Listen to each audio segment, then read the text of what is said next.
Welcome to the second meeting of the second working group session of the multilateral assessment.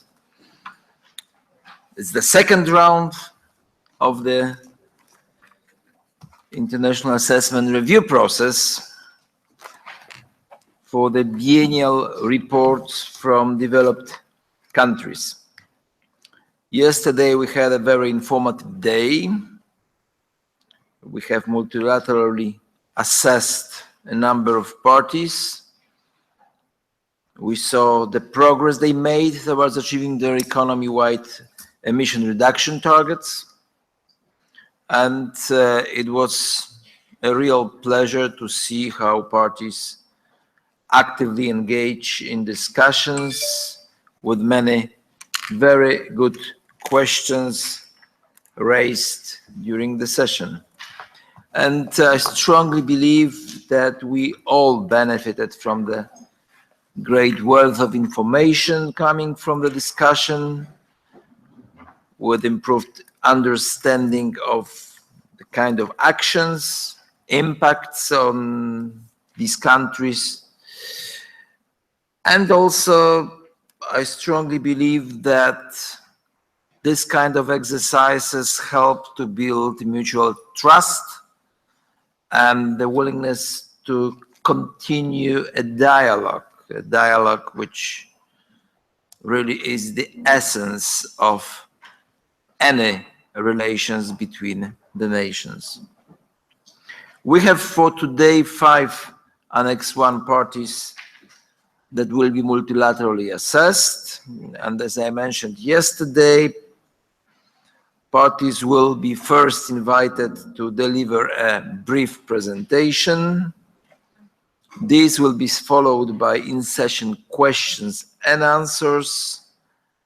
And please, as we had to be very careful with time yesterday, we are even more constrained today. So please limit this question to those that have not yet been raised or responded during the 3-month Q&A period, where we were providing those being multilaterally assessed with your written questions and comments, and they had an opportunity to respond in the same way. And just concentrate on what you have heard and what needs to be clarified. Let me also recall that according to the Annex 2 to the decision to CP17, the questions under this process need to fall under 3 broad categories, which are A, all emissions and removals related to quantify the economy-wide emission reduction targets. B, assumptions, conditions, and methodologies related to the attainment of its quantified economy-wide emission reduction targets. And progress towards the achievement of quantified economy-wide emission reduction targets. And we have to maintain the integrity of this process, just to have this process as the facilitative exercise. So I would like to urge all parties to raise questions and make interventions during this working group that fall within this scope that I have just recalled. And as we all have to have equal opportunity to ask questions, firstly, please limit your questions to 3 for each party in the first round. And if time allows, we might have the second round of questions. And please all dear distinguished presenters be concise, brief, concentrate on what is the most important in your presentations. If necessary, skip something and try to contain your presentation within the limit of 15 minutes. That would be highly advisable. Well, unless, of course, there is something that you have added, then 16 to 17 minutes might be granted. So, distinguished colleagues, without further delay, I would like to invite Ms. Alina Boldea, Counselor for European Affairs in the Ministry of Environment from Romania, to deliver her presentation. Alina, you've got the floor. Thank you, Mr. Chair, and good morning to everyone. I would like to thank for this opportunity to share information on Romania's climate policy targets and progress. And also I'd like to thank for the question we received in advance from the party during the written procedure. I would like to start the presentation by giving you some context on Romania. We are located southeastern and central in Central Europe. We are a EU member state since 2007. The country is the 7th EU largest country, and we represent 4% of the EU population. In respect to GDP per capita, Romania had steady growth rates in the last few years, but we are still well below the EU average. In terms of GHG emissions, according to our last inventory data, the GHG emissions per capita are continuing to have a descending trend. This indicator shows a significant decrease of around 50% since 1990. Romania's total GHG emissions represent 2.6% of the EU GHG emissions and about 0.3% of the global emissions. The commitments Romania has taken under the Convention and the Kyoto Protocol are included on this slide. Commitments are met jointly with you and the member states. I'm not going to dwell much on them as they were presented by EU in Marrakesh and other member states before us yesterday. But what is different is our target for the non-ETS sectors. Romania has a plus 19% compared to 2005 target. Our efforts will continue after 2020. As you already might know, EU and its member states are committed to a binding target of at least 40% domestic reduction by 2030 compared to 1990. As a EU member state, Romania will contribute to the achievement of this objective. This slide shows the trend of total GHG emissions, excluding LULUCF, of Romania. We underwent a long process of transition from a centralized to a market economy. The 90s were marked by economic downturn when the economy shrank tremendously, especially during the period 1990 to 1994, as seen from the trend of the GHG emissions. After 1996, the trend follows the structural adjustment of the economy towards high value-added manufacturing and services, and significant improvements of industrial energy efficiency. Most sectors contributed to the emission reduction over the year. The exception is waste sector that registered an increase for the same period. Waste emissions increased mainly due to a number of factors, among which consumption growth, increase in the population that is connected to sewage system, and increase in a number of waste management sites. Another sector with an increasing trend is transportation, where most greenhouse gas emission in this sector result from road transportation, mainly owing to better living standards, resulting in an increase of mobility and a car fleet.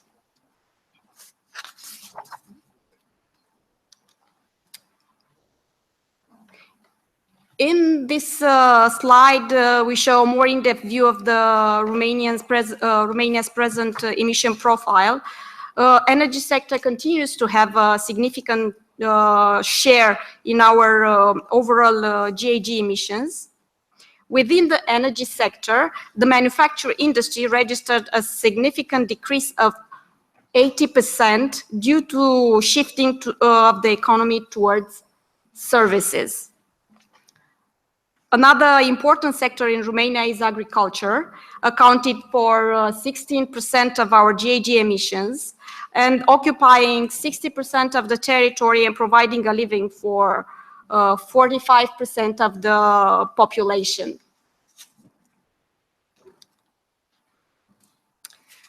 Romania's economic growth and GHG emissions have been decoupling since the early 1990s, and the emissions intensity of the economy has continuously decreased over the period. Between 2005 and 2015, Romania's GDP grew by 50%, while the emissions decreased by over 25%.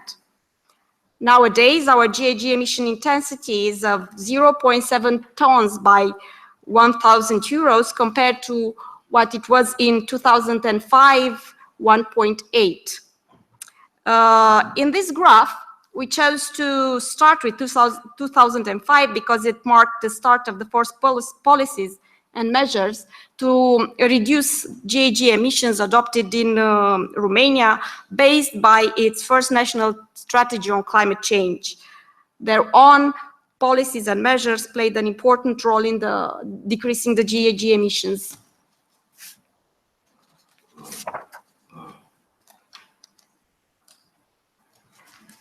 What we wanted to show here is Romania's individual target of the non-ETS sectors of plus 19% by 2020 compared to 2005, as I was mentioning before. The target was transcribed into annual emission allocation.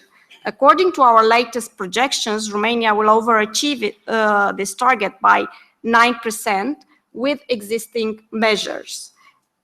So the red bars that you can see there are the non-ETS emissions from the inventory, so actually emissions, and the purple bars are projections according to the scenario with existing measures, as I mentioned before.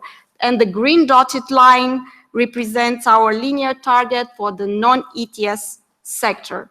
The blue dotted line represents our past emission trajectory, again for non-ETS sectors only.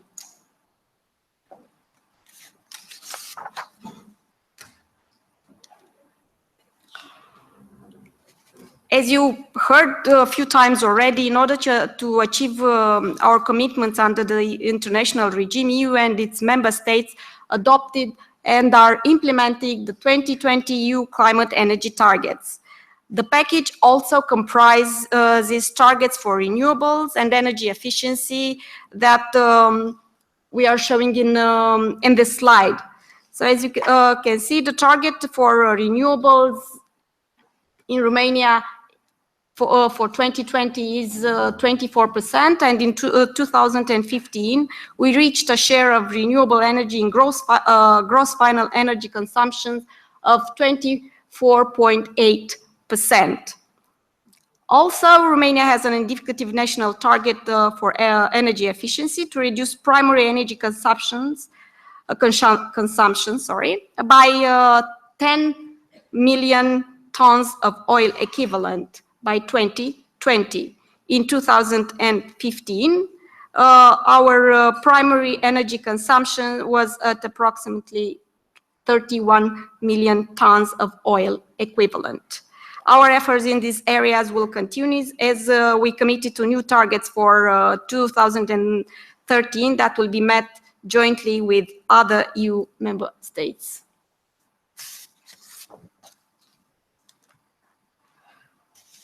Well, Romania is implementing various measures to reduce GHG emissions, and on this slide we focused on policies and measures that were adopted and implemented since the last time Romania was multilaterally assessed. From this list shown on the slide, I would like to mention that the National Strategy on Climate Change and the action plan adopted in November 2016 is not only focused on mitigation, but also has an extensive adaptation section. Mainly the strategy aims to build the country as a climate resilient, low carbon economy that has mainstream climate policy and actions to 2013. Sorry, 2030.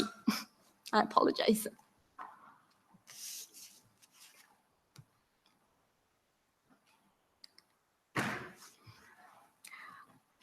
Romania is on continuous process of improving its policy and measures, and that will allow us to meet our 2020 and also 2030 targets. And on this slide, we try to outline some of the policies and measures that are expected to have a significant impact on emissions and are in different stages of discussion at this point in time.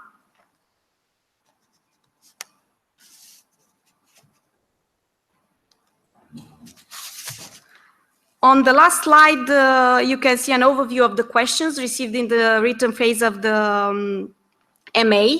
And we would like to thank again for the questions, and we are ready to answer any further questions. Mr. Chair, I hope I was brief enough.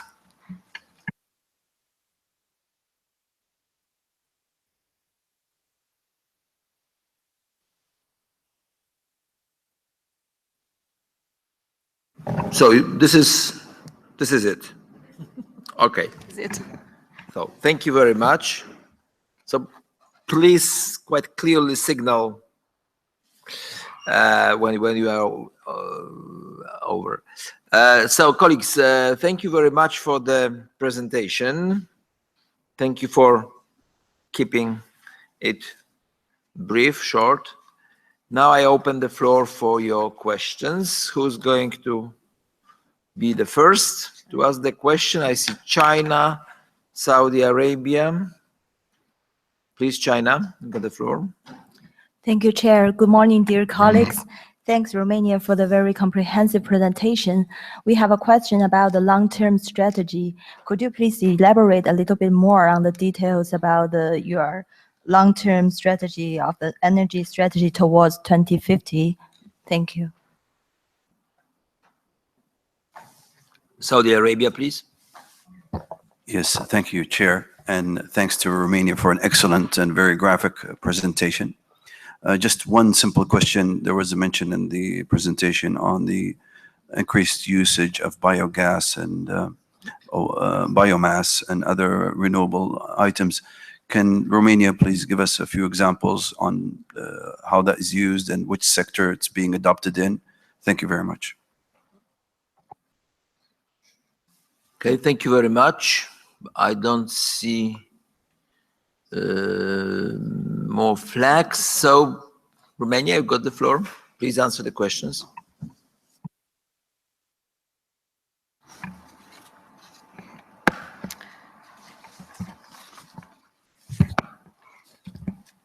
Well, at this point in time, we can't give you many information on energy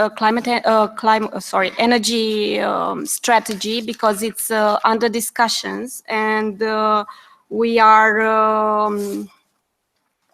It's not in a phase that actually can give you an idea about what we envisage. However,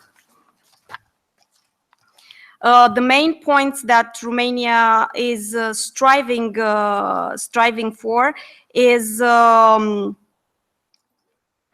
raising the security of the energy supply, the competitiveness of the energy market, clean energy with low greenhouse gas emissions and pollutants. And this means that we envisage to modernize the production of energy, electricity into efficient and with the efficient and low emission capacity to increase energy efficiency across energy, the whole energy chain, and mainly a sustainable development of the entire national energy sector. So the energy strategy is going to cover everything from transport, from heating, from cooling, from production of electricity. We are trying also to reduce the energy poverty and protection of the vulnerable consumers, to have a modern system for energy system governance.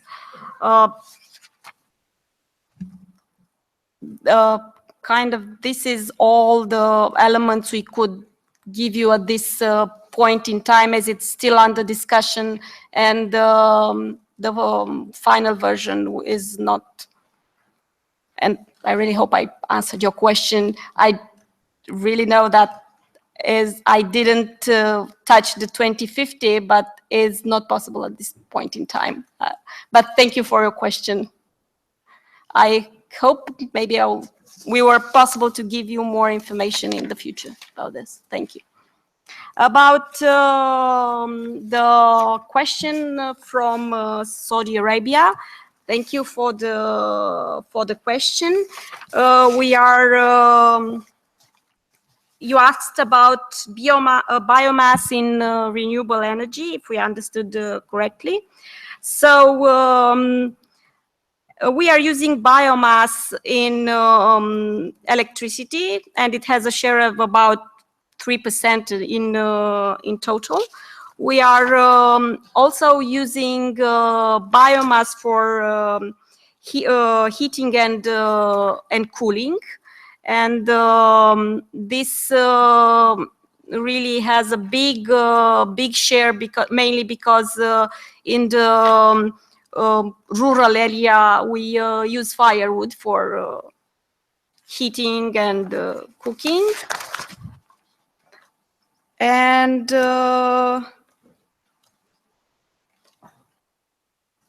that's about it, Jules. Thank you. Thank you very much. Any further questions, colleagues? I don't see any. So, congratulations, Romania. You've just completed this exercise in the second round of multilateral assessment. My understanding is that you will provide written response to the question raised by China. Am I correct? If they want more information that I'm not able to give at this point in time, we will have a talk, but I don't have a time horizon when our energy strategy is going to be finalized, and I can actually give the information about 2050. Okay, thank you very much. That's clear. Thank you very much then. And I now invite the Russian Federation, and the report will be presented by Mr. Alexander Nakhutin, Deputy Director of the Institute of Global Climate and Ecology in the Federal Service for Hydrometeorology and Environmental Monitoring. Alexander, you've got the floor. Good morning, dear colleagues.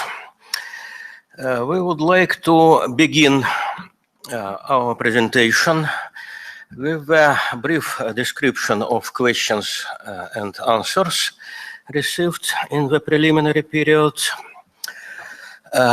We have received 12 questions from 4 parties.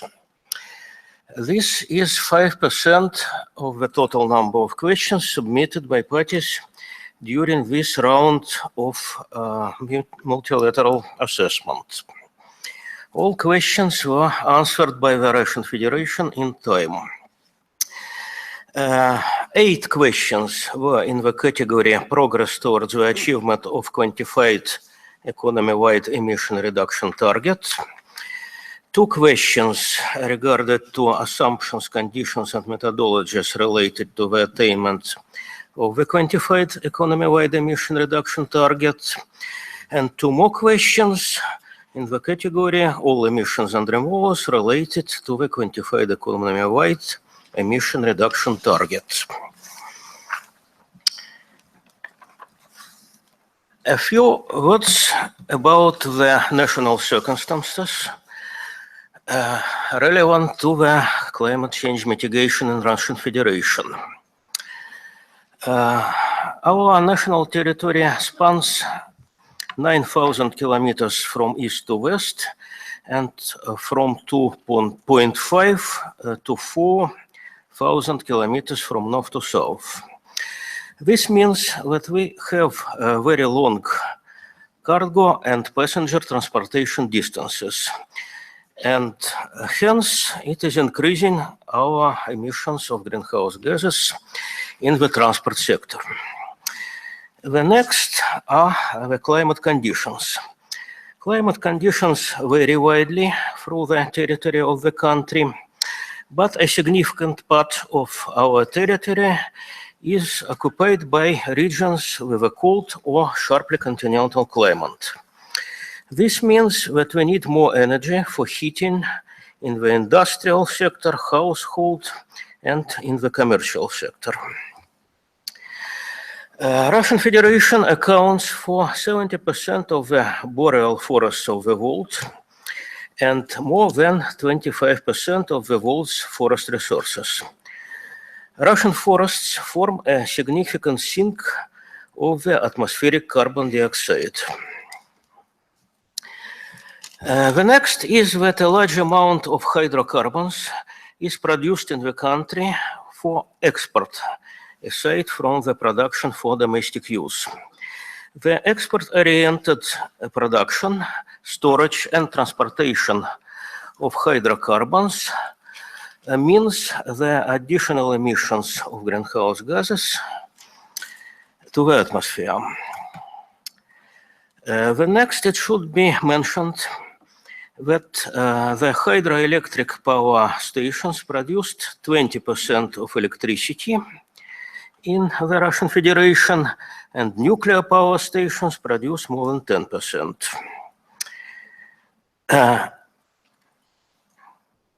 The combined heat and power production is widely used in the big Russian cities. So you see that some national circumstances of our country are favorable for the climate change mitigation, and some are not favorable. We have both pros and contras in this process. The trends in the greenhouse gases emissions and removals you can see on this graph. Emissions without LULUCF are shown by blue lines, and emissions including LULUCF sector are shown by the green line. Among the main drivers of emissions trend, it should be mentioned. First of all, of course, rate of the general economic development, the GDP growth rate. The next is the structural changes in the national economy, especially in the beginning of 90s. Also, in 1990s, it was remarkable changes in the structure of the national energy balance. It was a shift from coal to more use of natural gas, and partially from liquid fuels to the more use of natural gas. And the last factor is change in the energy efficiency and in the general efficiency of the national economy.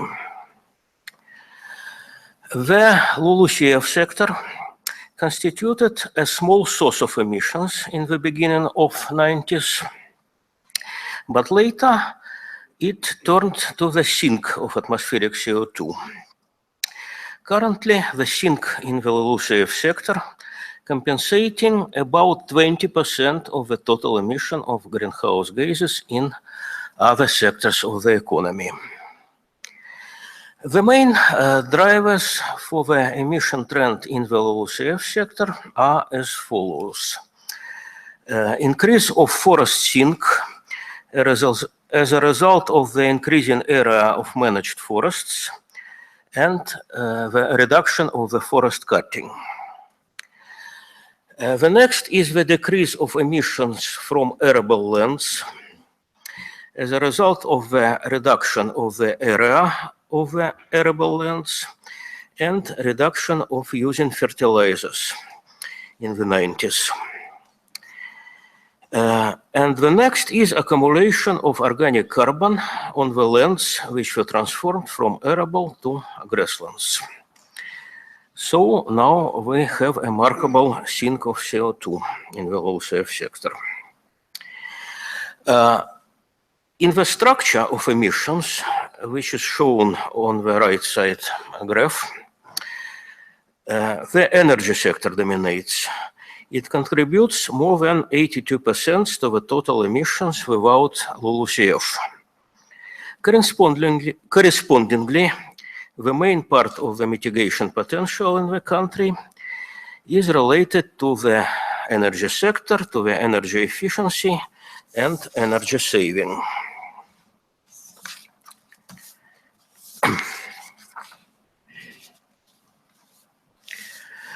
Our quantified economy-wide reduction target by 2020 was set at the level of 75% of the emissions in the year 1990. As you have seen on the previous slide, our current numbers are 17.4% for emissions without LULUCF and 84.3% emissions with LULUCF in the year 2015.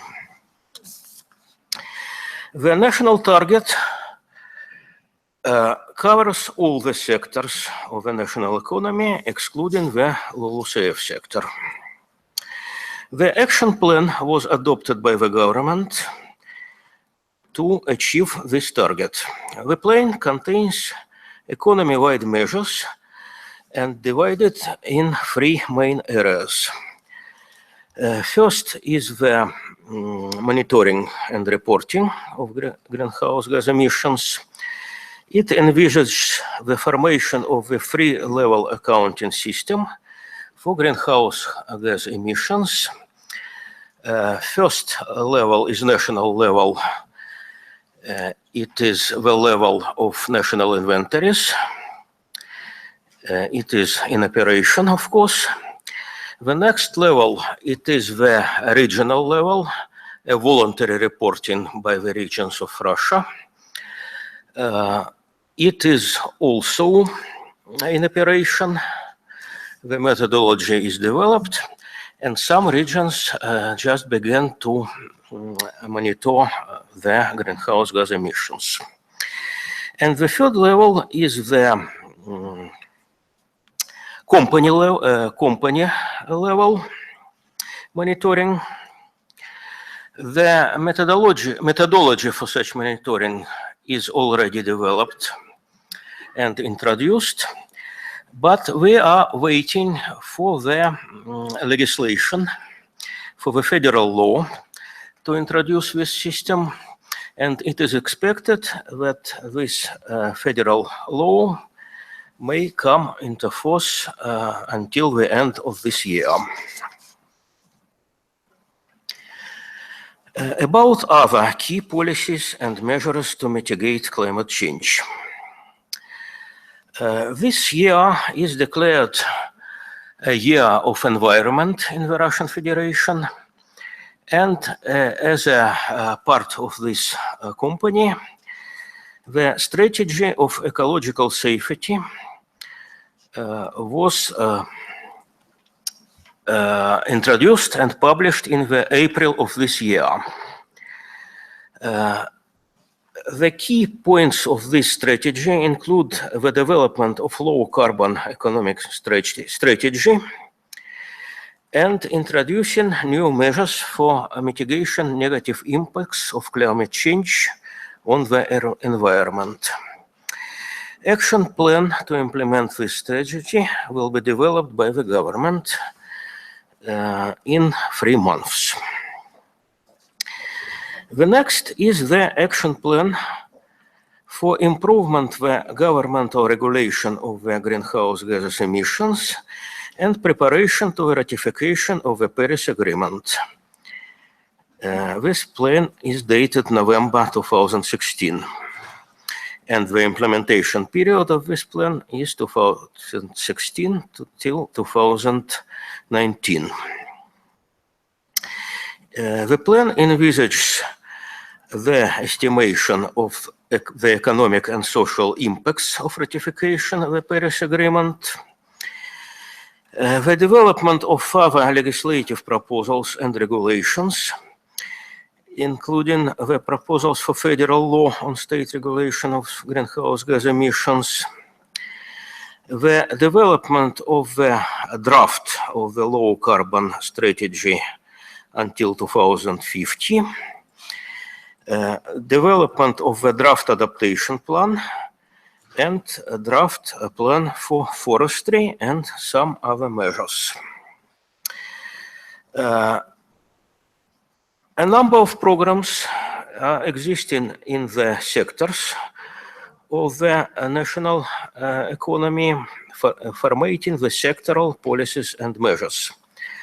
It should be meant an energy strategy, energy efficiency and energy development state program, the transport strategy of the Russian Federation, and some other.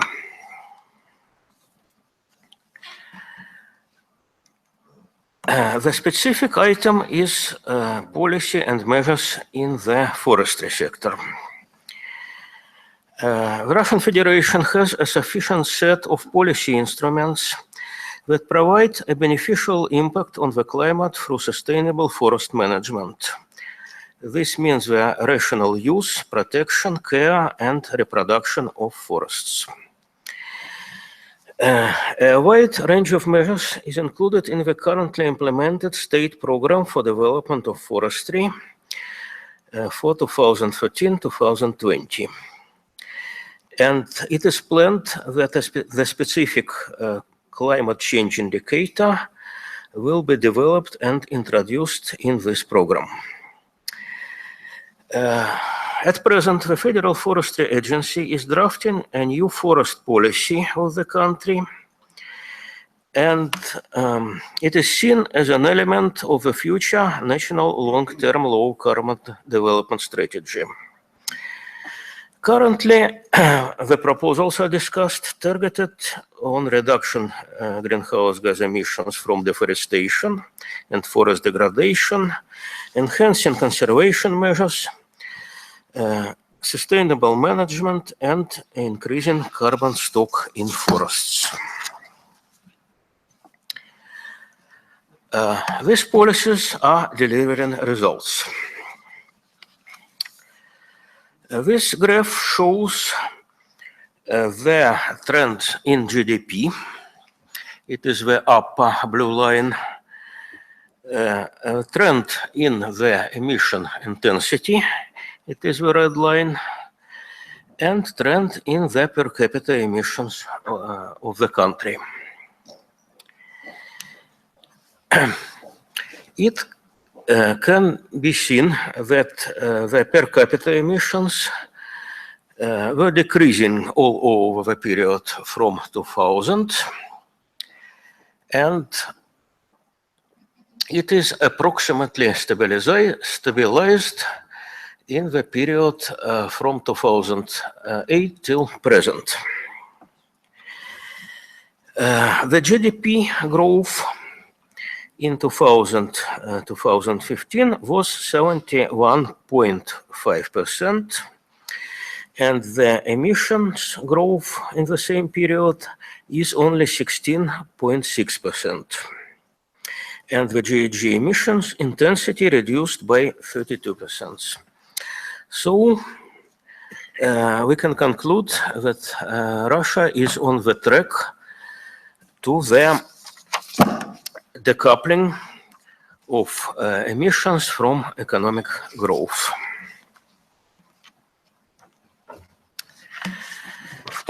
Some specific effects of policies and measures. Implementation of a governmental plan to reduce the flaring of associated petrol gas is successive, and it has resulted in the reduction of the share of flared gas in the total associated gas production from 23% in 2012 to 12% in 2015 and 10% in 2016. The general target is 5% in future. The improvement of electricity generation facilities enabled for consistent decrease in the specific fuel use for power generation. It decreased from 330 grams of coal equivalent per 1000 watt of electricity in 2012, and it decreased to 325.1 grams in 2014. The fossil fuel consumption at power plants has decreased by 6%. It was 2,082.2 million tons of coal equivalent in 2012 and 2,061.6 million tons in 2014.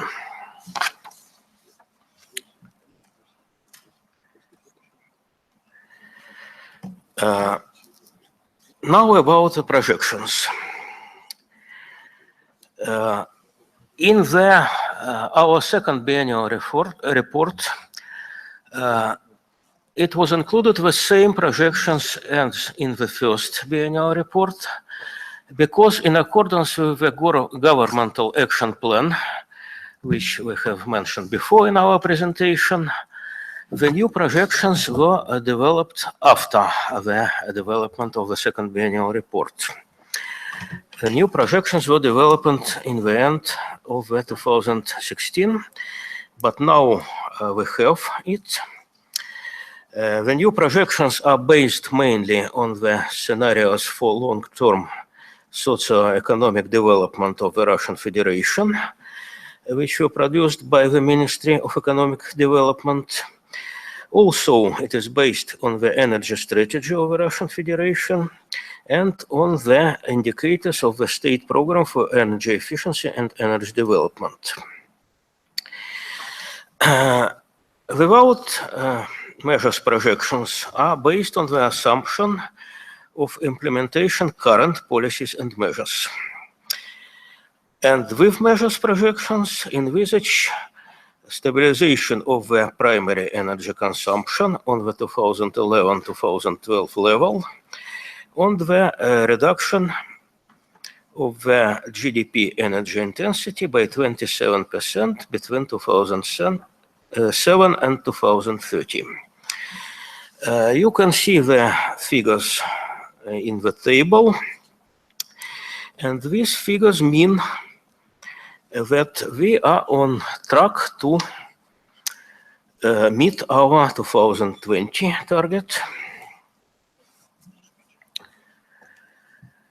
And looking forward to the 2030,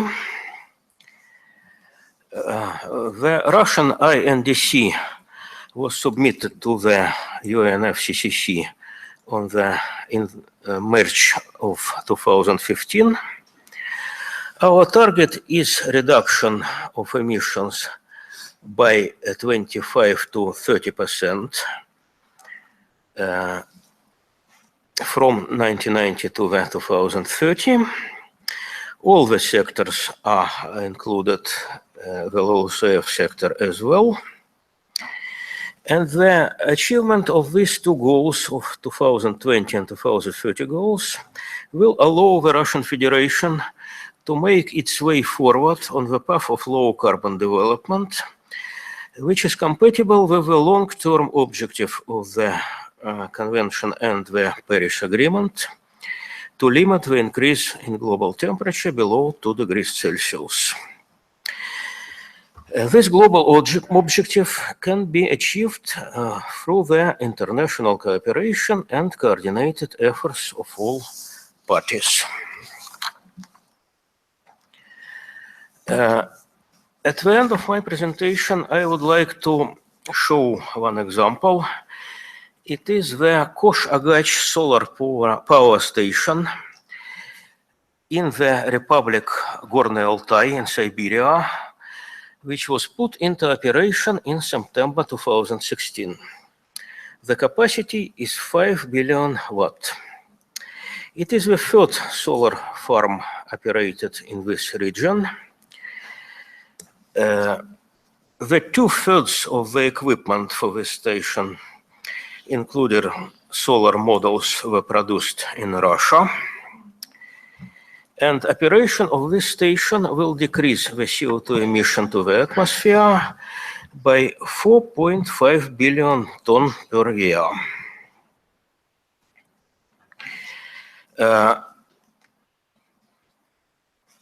The authorities of the Republic of Gorny Altai are planning to increase the total capacity of solar farms from current 15 to 95 billion kilowatt. This will create new working places and give an additional momentum to the economic development of the region. Of course, the object of small generation work also in the other regions of Russia. Thank you very much for your attention. Thank you very much for a very interesting presentation. Distinguished colleagues, we have heard from Russian Federation. I now open the floor for your questions. Who's going to be the first? Brazil was the first, New Zealand second. Yeah. Okay, so Brazil, you've got the floor, please. Thank you very much, Mr. Chair, and good morning, distinguished delegates. The Brazilian delegation would like to thank you very much, Russia, for the presentation. And Brazil has one question regarding LULUCF sector. Russia stated during the presentation that Russia accounts for 70% of boreal forests and more than 25% of the world's forest resources. And Russian forests form a significant sink of CO2 from the atmosphere. And Russia presented very ambitious policy and measures in forestry regarding sustainable forest management, reforestation, and afforestation. However, in the PR2 and during the written phase of the multilateral assessment, Russia stated that has chosen not to report the emissions with LULUCF sector, and Brazil would like to ask for clarification regarding the importance of the LULUCF sector for Russia, the reasons for not reporting the emissions considering LULUCF sector. Thank you very much. Thank you very much. New Zealand, please. Thank you, Chair. Good morning, colleagues, and thank you to the Russian Federation for your presentation. In the review report of the second biennial report, the expert review team explained that Russia was planning to develop a specific methodology for the assessment of progress towards its target in 2016. Could the Russian Federation please provide information on the development of this methodology and explain how it functioned or will function in practice? Thank you. Thank you. And the EU. Thank you. Good morning, everyone, and thank you to the Russian Federation for a very interesting presentation. Our question is maybe related to an answer that you have provided us during the written stage of MA, where the Russian Federation mentioned that it supports the transition to low carbon and to renewable energy, and mentioned that hydropower generation accounts for 17% of the total electricity production, and electricity production from renewable energy sources is expected to actually increase from 2 to 29 billion kilowatt hour by 2035. Could you maybe provide more information on which measures are specifically taken and will be taken to ensure this increase, and which are the renewable energy sources that are considered? Thank you very much.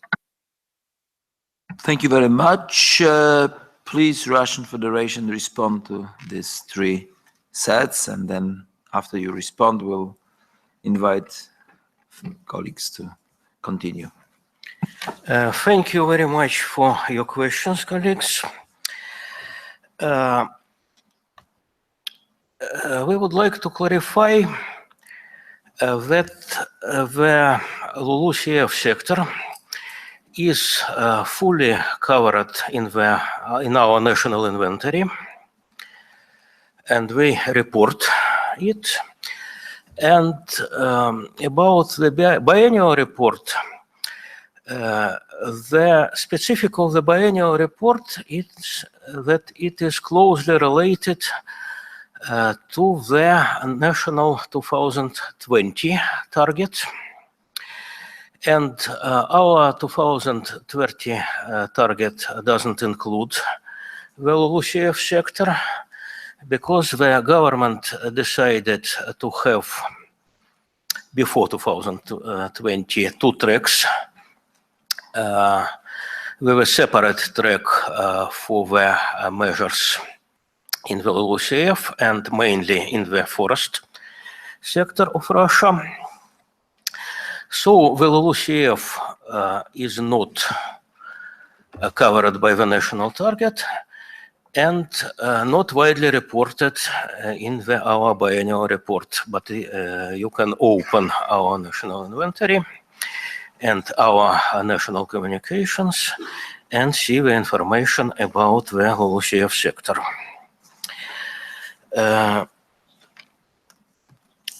The question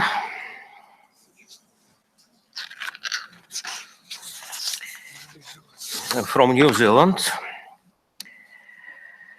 about a methodology for the assessment of progress toward the achievement of our target.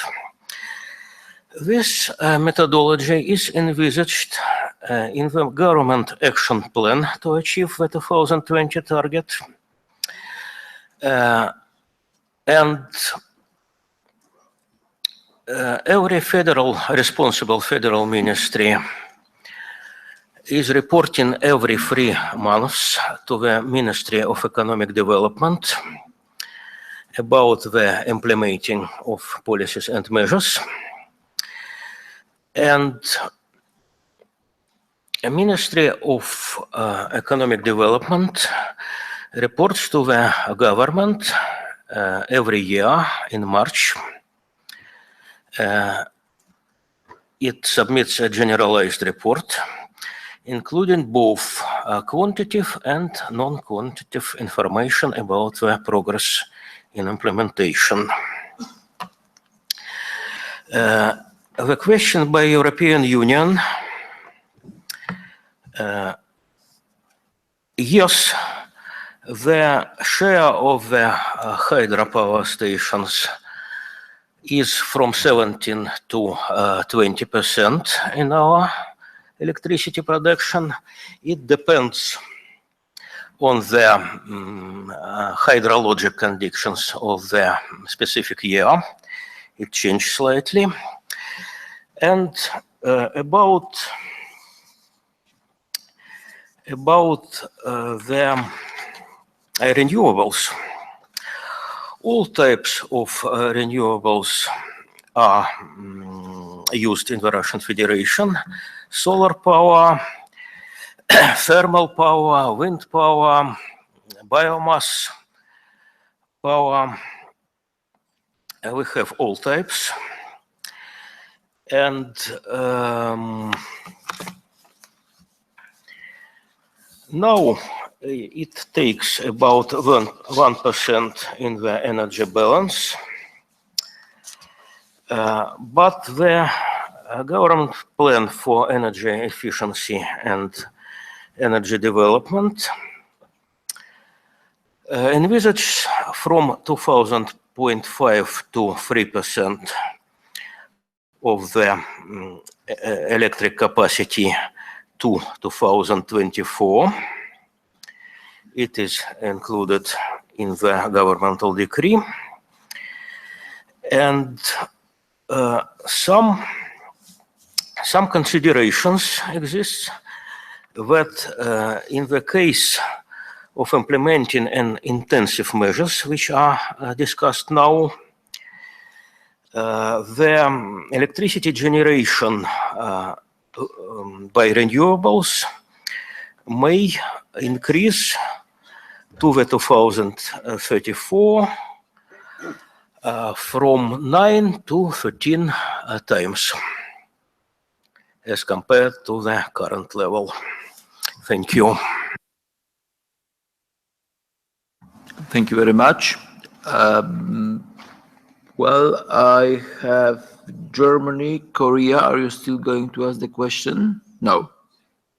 Sorry, you've heard. I was saying question is that you. Okay, okay. So I have Germany, Switzerland, and Luxembourg. So Germany, please ask your question. Thank you to the Russian Federation for your very comprehensive presentation. Our question is, the energy sector, including energy production, transformation, and consumption, is expected to contribute most to planned reductions in the GHG emissions in the Russian Federation. Could you give, please, more information regarding the key policies implemented already in these sectors, especially on their quantified impacts to date? Thank you. Thank you very much. Switzerland, please. Thank you, Mr. Chair, and good morning. And we would also like to thank the Russian Federation for its presentation. We have two questions that relate to the forestry sector. The first is, could the Russian Federation present quantitative information on emission trends in the forestry sector for 2020 and beyond? And the second, what are the expected emission, excuse me, what are the expected emission reduction contribution from the government program on developing the forestry sectors? Did you do any calculations and projections? Thank you. Thank you very much. And now we've got Luxembourg. And congratulations of yesterday's session. I couldn't attend, but I've heard it was very interesting. So thank you, Thomas. We feared it might have been too long as we had some signals in this respect, but it's okay. We finished everything on time, that's important. Yeah, but that was our point as well. So we were sufficiently long in order to have everything finished. Thank you, Thomas. Good morning, colleagues, and thanks to Russia for the very comprehensive presentation. During the review, the Russian Federation explained that the projections reported in the second biannual report are based on a compilation of scenarios that are developed by several independent research groups and that use different models, activity data, and assumptions. In this respect, is the Russian Federation planning, or has it already set up a national system for evaluating policies and measures and for projections? And more broadly, what are the key success factors of the development of national arrangements for policy evaluation? Thank you very much. Russian Federation, please respond to the questions. Alexander. Yes, thank you.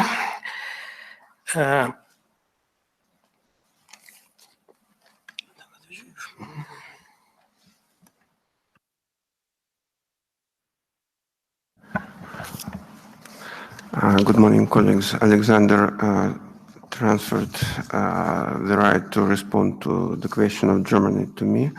And first, I would like to thank Germany for their questions and would like to say that, as indicated in our presentation, the basic policies that stipulate the greenhouse gas emission reduction in the energy sector include energy strategy and energy efficiency and development program.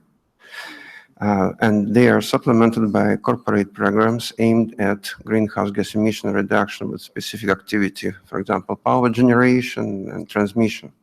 And these government programs include specific activities on energy efficiency enhancement, producing installation renovation, restructuring of coal mining sector, development of oil and gas production facilities, and provision of incentives for renewable energy development.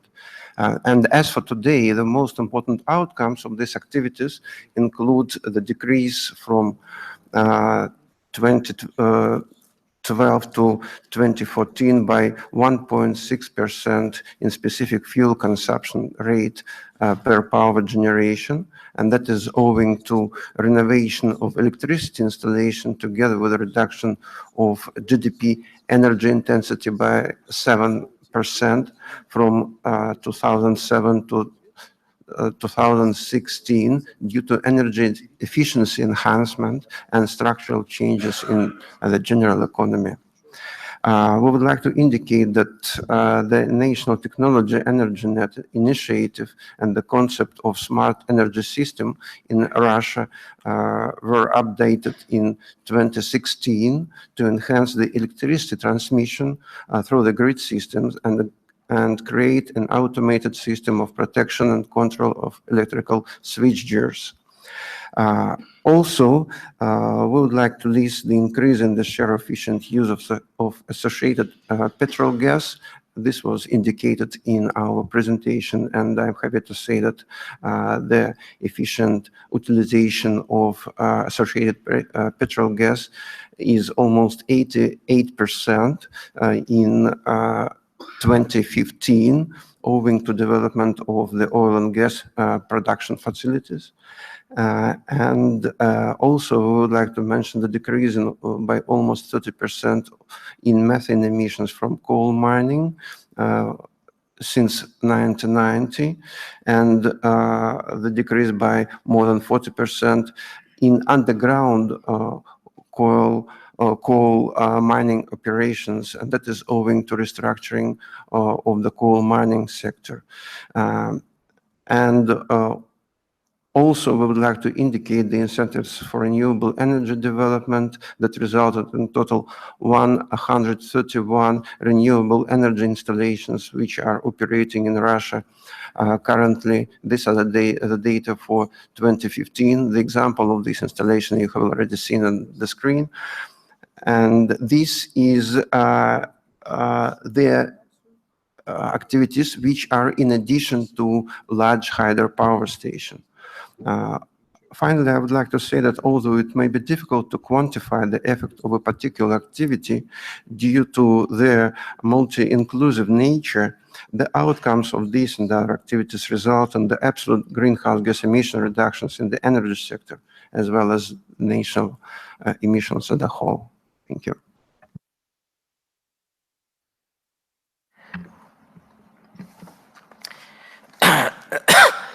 Sorry. The next question is about the quantified projections in the forestry sector. Yes. The four scenarios for the forestry sector until 2015 are included in the second biennial report, and these forest scenarios differs. The difference is in the assumptions for the intensity of forest use in the country. You can see it in the biennial reports, and my colleagues will say more few words about our forestry sector.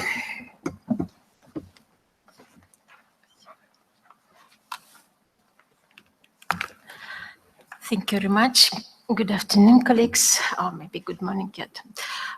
So yes, our forest projections are presented in the annual, our second biennial report.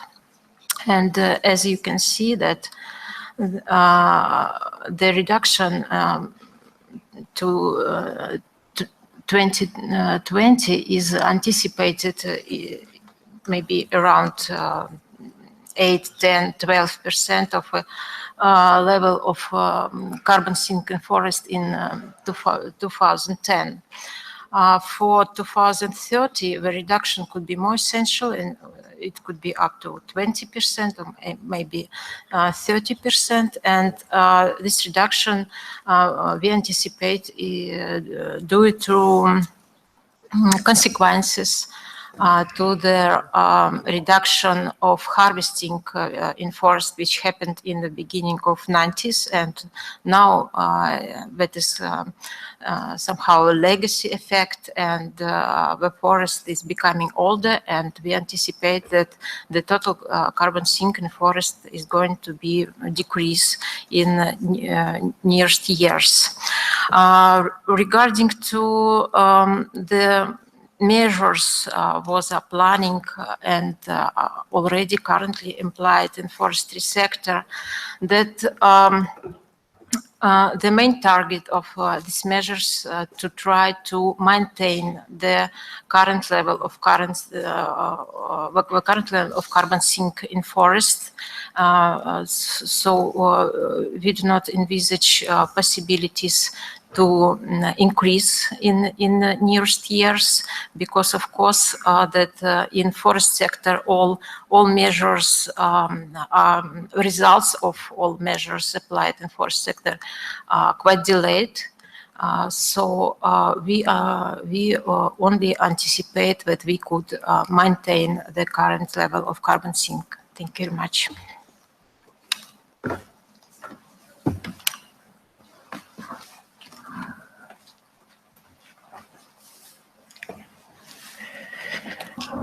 For the next question, as we mentioned before, the system of monitoring the implementation of the 2020 target is envisioned by the governmental action plan, with every 3-month reporting of the responsible ministers and agencies to the Ministry of Economic Development, and yearly reporting by the Ministry of Economic Development to the government.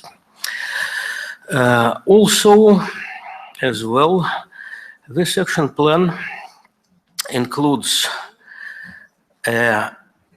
development of the greenhouse gas projections until 2020 and far to 2030 every 2 years. The responsible ministry is Ministry of Economic Development, and I would like to add that our new projections, which to be included in the third biennial report, are not based on the compilation of the results of many research groups, but it is more solid projections developed for the Ministry of Economic Development. Thank you.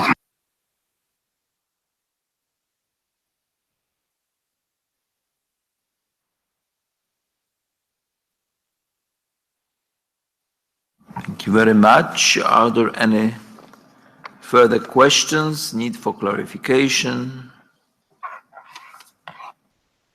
Okay, I don't see anybody asking for the floor, so well, let me thank Russian Federation.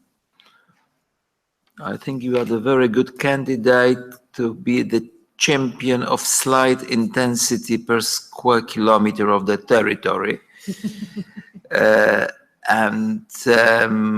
Well, that's impressive. And I now invite another country to be multilaterally assessed today. Invite Slovenia and Mr. Uros Weigl, Deputy Director General from the Ministry of Environment and Spatial Planning. You've got the floor. Thank you very much, Chair. Dear ladies and gentlemen, it's an honor to take part once again in this process, which can play an important step in accelerating the future activities within the Convention and increasing the transparency and comparability of efforts of the parties. Allow me to start off my presentation with some basic data on the country of Slovenia. Slovenia is a small country located in Central Europe. It has a population of just over 2 million people, an area of just over 20,000 square kilometers. As can be seen in the map, it's located in Central Europe in a rather diverse area. Despite its small size, it has its share of the Alps, it has a small coast to the Adriatic Sea, and it also extends to the Pannonian Plain. This means that there are 3 climate types in the country, the sub-Mediterranean, the Alpine, and the continental, meaning that the challenges, both as regards mitigation and adaptation to climate change, the challenges are diverse. As can be shown, as is also shown in the slide, we have a GDP per capita of something over 18,000 euro or $20,000 US per inhabitant, and greenhouse gas emissions that are now at around 8.4 tons of CO2 equivalent per capita. In recent years, we've done a lot of work on climate adaptation and on scenarios, on climate trends and scenarios as background to this. So just to note that although we're not the most exposed to climate change effects, climate scenarios done for the past 50 years and projections show that we are that we are, at least in the European area, more significantly impacted. First of all, we've already observed a warming of 1.7 degrees Celsius in the past half decade and could expect a doubling of this in the next 50 years. We also expect changes in precipitation and thirdly, an increase of extreme weather events. The graph below to the right shows that the major floods that have taken place in the past 35 years were major floods with large material damage and victims, which have their frequency has increased, with a large flood happening now nearly every year of the past 7 to 9 years. This trend shows that this trend encourages us to maintain an ambitious climate policy. This policy has decoupled economic growth and emissions. Since 1992, for which GDP data exists, GDP has risen by 85%, while total emissions have fallen by 3%, meaning that the emissions per unit of GDP have fallen by 48%. Building on with the national circumstances, I would like to point to some challenges that we have in the transport sector, which accounts for nearly a third of our emissions, and a third is a share that is increasing. We feel there are certain limitations to mitigation efforts that I would like to point out and later on explain what we are doing to meet these challenges. These challenges stem from highly dispersed settlement and an increasing transport flow. As regards transit transport, we have to recognize that Slovenia is on the crossroad of regional and European transport corridors and is therefore faced with this high transit transport. There are no effective measures on a national level to curb this transport, and this is a challenge that we are facing. Previous enlargements of the European Union have led to increases of freight transit transport, and we expect in the next years that this will also be further increased. The second circumstance is related to settlement density. We have rather unfavorable conditions for the organization of economically viable and efficient public transport in many areas. Just to say that, for instance, 7 of some 6,000 settlements in Slovenia have more than 20,000 only 7 of some 6,000 settlements in Slovenia have more than 20,000 inhabitants, while more than 90% of the settlements have less than 500 inhabitants. And the steady daily migration flows to urban areas with jobs are still very much based on personal transport. As regards our 2020 commitments, as has been explained previously by Romania, there is a common pledge for the EU and its member states in the form of an unconditional quantified economy-wide emission reduction target of 20% by 2020 compared to 1990. There is no individual quantified economy-wide emission reduction target for Slovenia, but there are internal targets within the EU climate and energy package. The climate and energy package consists of an overall EU target for sectors that are included in the emission trading scheme, and individual member states targets for sectors that are not included in this cap and trade system. These vary from negative targets to positive targets compared to a 2005 base level, and the non-ETS target for Slovenia is to maintain that emissions do not increase to more than 4% higher than emissions in 2005. So we are allowed a slight increase of emissions compared to the baseline, compared to the 2005 emission levels. This can be somehow seen on the graph that is above. The graphs, the structure of emissions is divided between the emissions in the ETS sector, so in for industry and energy, and below in green is the emissions that are in the so-called effort-sharing sectors. For these sectors, the national target applies. In order to reach these targets, we have adopted an operational program for reducing greenhouse gas emissions until 2020. We adopted this in December of 2014. This program includes measures in all relevant sectors and is closely linked with the action plan on energy efficiency and the action plan on renewable energy sources. The focus of this operational program is to facilitate green growth, in particular through investment in energy efficiency and fostering innovation. This operational program sets sectoral goals for the relevant sectors included, both for 2020 and also indicative targets for 2030, with the aim to facilitate a cost-effective trajectory towards the 2030 and further emission reduction efforts. The biggest emission reductions are expected in the residential and commercial sector, also waste sector, although this is accounts for only a smaller share of the emissions, while limitations are recognized both in the transport sector, as was specified earlier, and in the agriculture sector, where our sector is characterized by small farms with a large share of farms in so-called less favored areas. And this latter, in connection with the goal of increased self-sufficiency in food production, means that emissions will rise slightly in this sector. The operational program sets forth an annual reporting and assessment cycle based on a set of indicators which ensure that policies are guiding the emissions in line with the foreseen trajectory. Going through some of the relevant sectors, as far as residential and commercial sector, this accounts for 14% of the emissions not covered of the non-ETS emissions. The operational program envisions a 53% reduction in these emissions until 2020, and this is based mainly on the presumption of the renovation of a total of 22 million square meters of building areas, 3/4 of which is residential.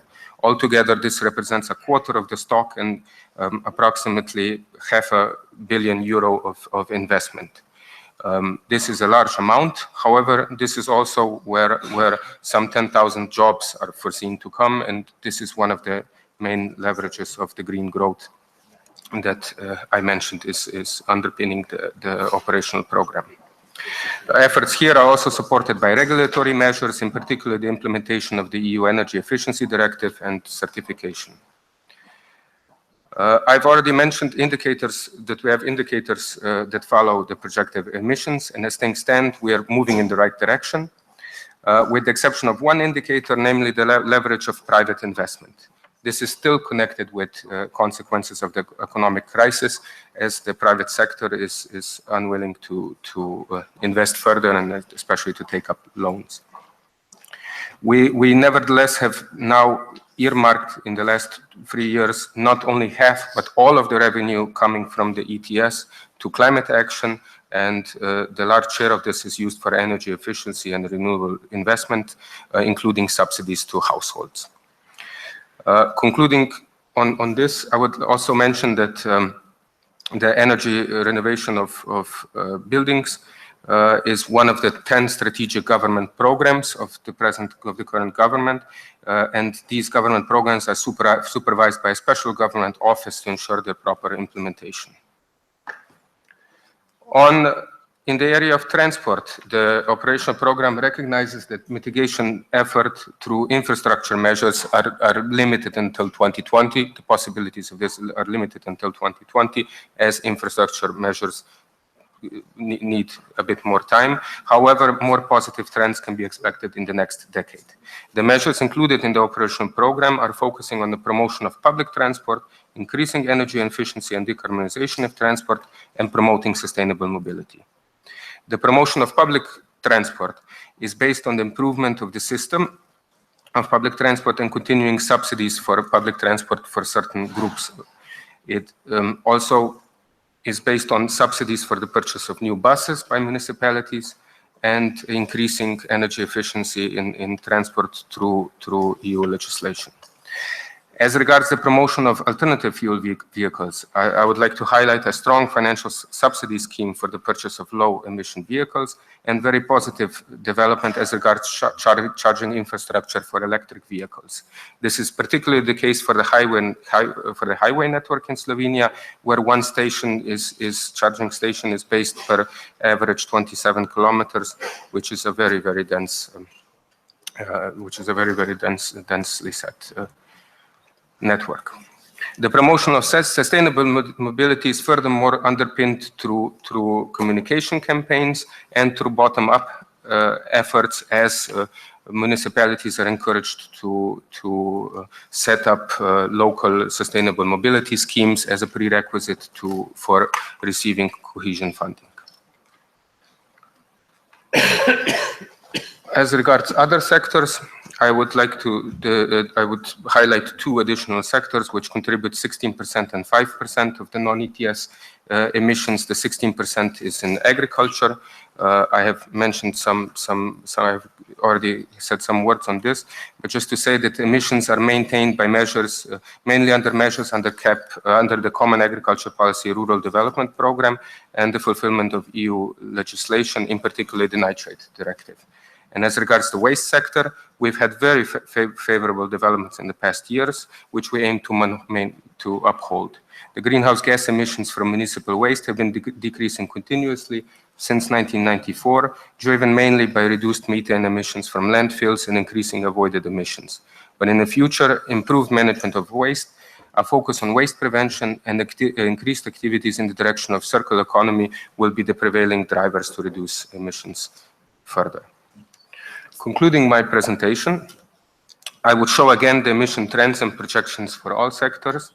The projections without measures, so the points on the left-hand side of the graph, show what effect the rising GDP would have on emissions if no mitigation action is taken, and the projections set out in this graph show how we expect the emissions to go in the upcoming years. I would like to thank you for your attention, and I'm looking forward to any further clarification, to make further clarifications. Thank you very much. Thank you very much, Slovenia. Colleagues, we've heard the presentation, very comprehensive, touching upon many sectors, various policies. Is there anybody willing to ask additional questions? Doesn't look like everything was clear then. So Slovenia, China. Thank you. Thank you, Mr. Chair. Thank you, Slovenia, for the comprehensive presentation. We noticed that the greenhouse gas emission of the transportation sectors in Slovenia in 2014 has increased 97% since 1990s. Could Slovenia explain more on the factors behind this fast increase? Thank you. Thank you very much. Don't see. The flag of Korea is up. Korea, got the floor, please. Thank you, Chair, and thank you for your nice presentation. Well, you said you have a challenge for the cross-border transportation. So do you have any methodology to estimate the GH emission by cross-border transportation? What kind of methodology are you applying to estimate the GH emission by cross-border transportation? Thank you. Don't see new flags. So Slovenia, please answer the two.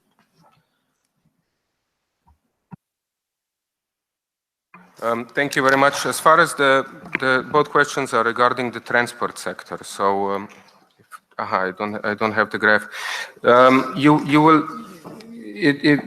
There has been the emissions since the emissions in the transport sector are calculated on the basis of fuel sold. There is an important. There is one important element that influences the inventories of especially small countries.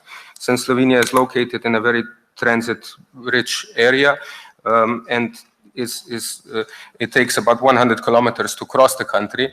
What happened, depending where you go, the emissions are accounted for where the fuel is sold, and one factor that influences is also the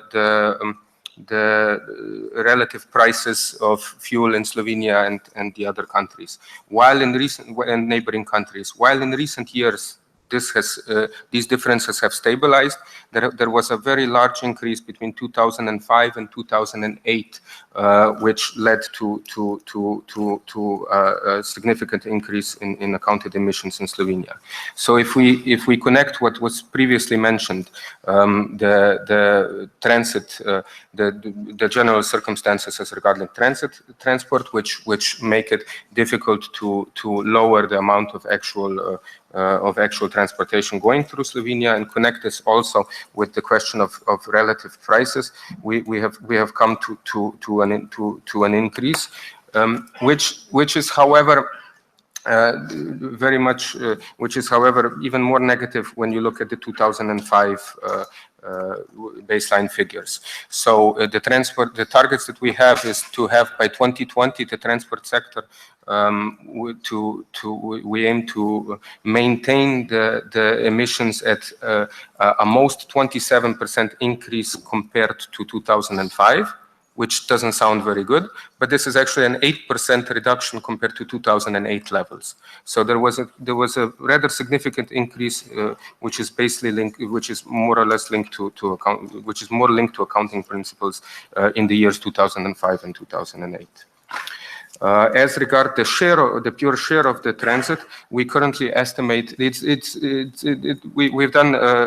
have current estimates that say that about a quarter of the emissions is linked to transport, and that is a share that is expected to be rising in the next years.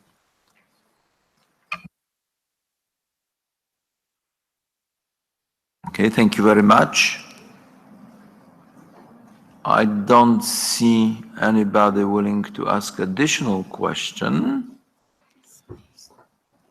So we are now congratulating Slovenia the completion of the assessment, and we are now moving to Spain.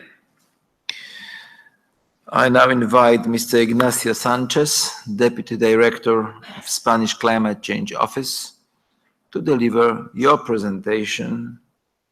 You've got the floor. Thank you. Thank you, Mr. Chair, and good morning to everyone. First of all, I would like to highlight that it is a pleasure to me to be here today. I didn't have the opportunity to participate in the previous sessions of this multilateral assessment exercise, but I was here yesterday, and I am impressed by the atmosphere that is in the exercise, and I do believe that it is a process that would improve transparency and that it would be really helpful for other parties to learn from each other.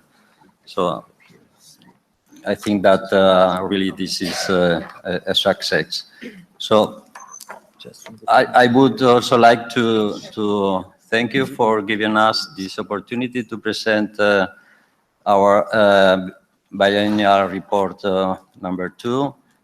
As you know, Spain is a member state of the EU, and we are going to try to concentrate really on the specific aspects of Spain. And we all know that you have already had the opportunity to have the presentation by the European Commission and also by other member states. So I will try really to concentrate on the national specific issues. So then very, very quickly, just as a very, very brief introduction, what you have here is just the EU objectives for 2020. I'm not going to spend any time on this because you already know them, I think. And this is also in relation to the EU for the more long-term vision for 2030 period in which we are working right now. And maybe I will say a few words later on, but not really now.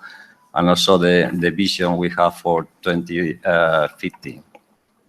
So let's go directly to the situation of Spain and the context in which we are working now. First of all, here you have the greenhouse gas emissions of Spain starting in 1990 until 2050, so 15. So you can see that there is a strong and continuous, almost continuous increase in emissions up to 2005. And after that, what you can see is a decrease of emissions. Regarding 2015, just at the end of the trend, the situation is very similar to what our colleagues from Portugal explained yesterday. This increase in emissions is mainly due to the fact that 2015 was a very dry year in the Iberian Peninsula, and then the power that was not generated by hydro resources was generated by fuel, mainly coal plants and also natural gas combined cycles. So this is more or less the same picture, but now you have the different main sectors of the national inventory, but well, more or less the same picture. And as you can see, this is a very typical profile, excuse me, profile of a developed country in which more of the emissions comes from the energy sector, as a general trend. So I think this is maybe a more interesting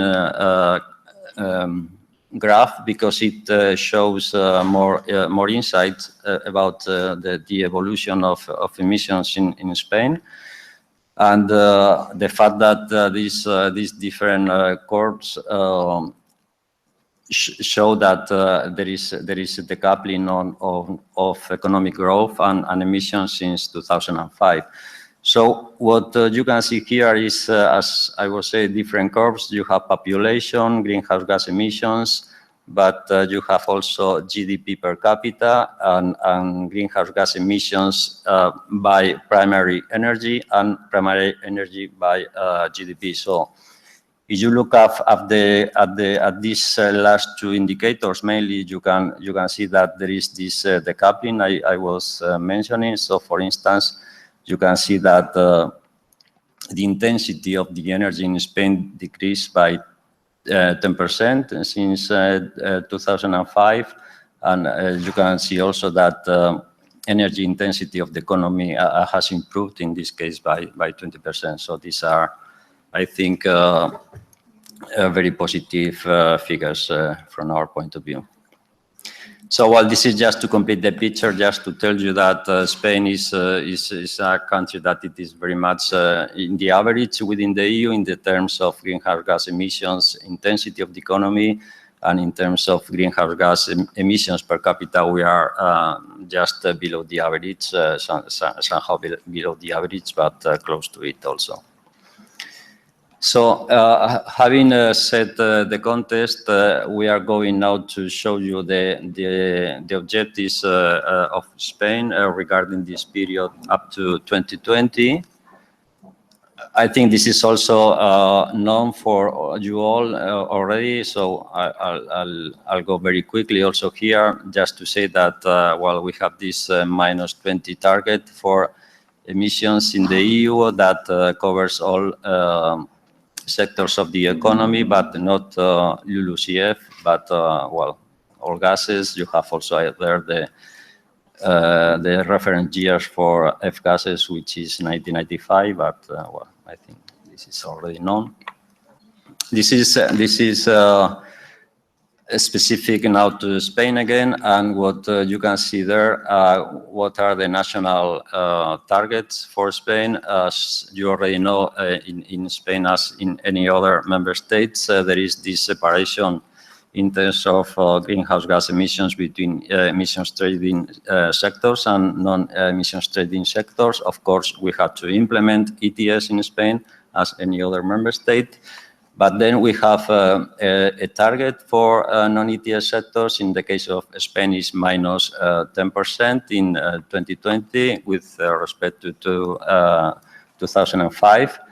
And we also have targets for renewable energy and also for energy efficiency for 2020. And in both cases, our target is 20%. So actually, it is very easy to remember because what you are seeing here is exactly the same targets that apply to the EU. So it is again the same. So I will go later on the situation with regard to greenhouse gas emissions, but you can already see in this picture the situation. Sorry. The situation for renewable energies and for energy efficiency in the right, at the right, you can see in blue the level of renewable energy as a percentage of final energy consumption in blue, and in red, you have an indicative trajectory of annual targets up to 2020. So what you can see here is that we are above our linear trajectory. That is to say that we are complying with the target, the annual indicative target that we are having up to now, and our projections also say that we will comply with the target in 2020. In the left, you have a similar representation for energy efficiency. Just concentrate on the two pair of chords at the bottom. Let's say one is for primary energy and the other is for final energy consumption. But in both cases, you have a dotted line represented the indicative targets for the different years, and you have also a solid line, red and blue, representing the real data. So we are below the targets, and we also expect to be to comply with this target for 2020. So just to another specific data for Spain regarding the share of ETS and non-ETS emissions in our national inventory. Well, I think this is also a similar situation as in other countries where ETS represents more or less 40% of our total emissions. This share changes from one year to another, mainly due to the evolution of emissions in the power sector. And now here we have the situation for non-ETS. You can see there the dotted line here is our linear targets for non-ETS sectors. As I was saying a few minutes ago, for 2020 our target is minus 10%, and this line ends at that point. And you see here also that our emissions for the years that we have already had in this period are below the target. And also for your information here, you have the trend of emissions in the ETS. This is only for Spanish installations. We have represented here total ETS evolution. It is the black line. But we have also represented the trend for power generations installations and also for the rest of installation, let's say, industry. So in both cases, you can see here that there is a significant decrease of emissions, and now we are around 40% below emissions in 2005 in these sectors. Now, what I have presented up to now is the current situation in Spain, and now we are going to say a few words about what we expect up to 2020, and then we will go with the further future. So here in this slide, you can see the latest projections that we have elaborated. They were notified to the European Commission in the framework of our obligations within the EU, and well, they will be part of our next biennial report. So projections, I can say right now that it is a challenge for us. I think that for all parties, but for us it is also a challenge. We are in a process of trying to improve our projections continuously, but well, actually a few questions that we have received are related to how we are elaborating our projections, and as it is explained in our answers and written answers, and also in this slide you can see there is a link where you could access the latest projections for Spain.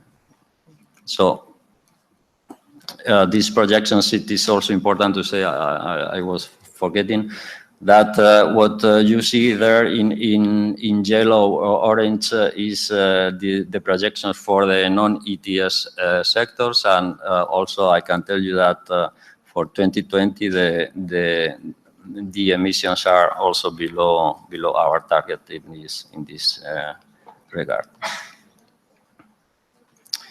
Now up to 2020, as I am explaining now, we have a strategy for further improving our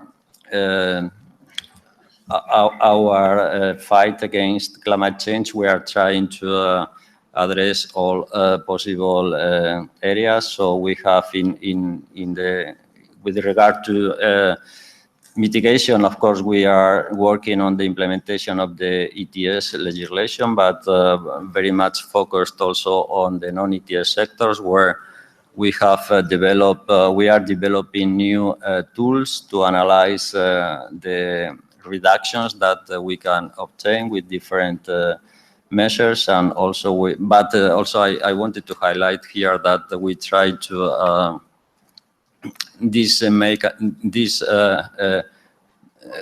to do the analysis, also incorporating other variables, not only emissions reductions, but also the effect on employment and also on the cost, both from the point of view of capital cost, but also operating and maintenance cost. So we are working in that area, analyzing different measures, and also, of course, in the area of adaptation, we are very much working now, implementing our third working program. Now, in this slide, you can see some updates. These are measures that were adopted after our last biennial report was notified, or that had been updated after that time. And well, this is just some of them, just to let you know this last development. So you can see there that we have a new national waste plan that goes up to 2022. We have also adopted a national action framework for trying to introduce alternative energies in transport. There is also a new instrument to put environmental badges on vehicles, which then are used by the municipalities and in different ways. There is also a new voluntary agreement on SF6 in the electric sector. We also wanted to mention the initiative 4x1000 for the improvement of carbon soils. And then we have also here a number of measures that have been implemented lately, and that we think can be of great importance for additional reductions up to 2020. So, for instance, we have the rural development programs. So these are programs that are co-funded by the EU.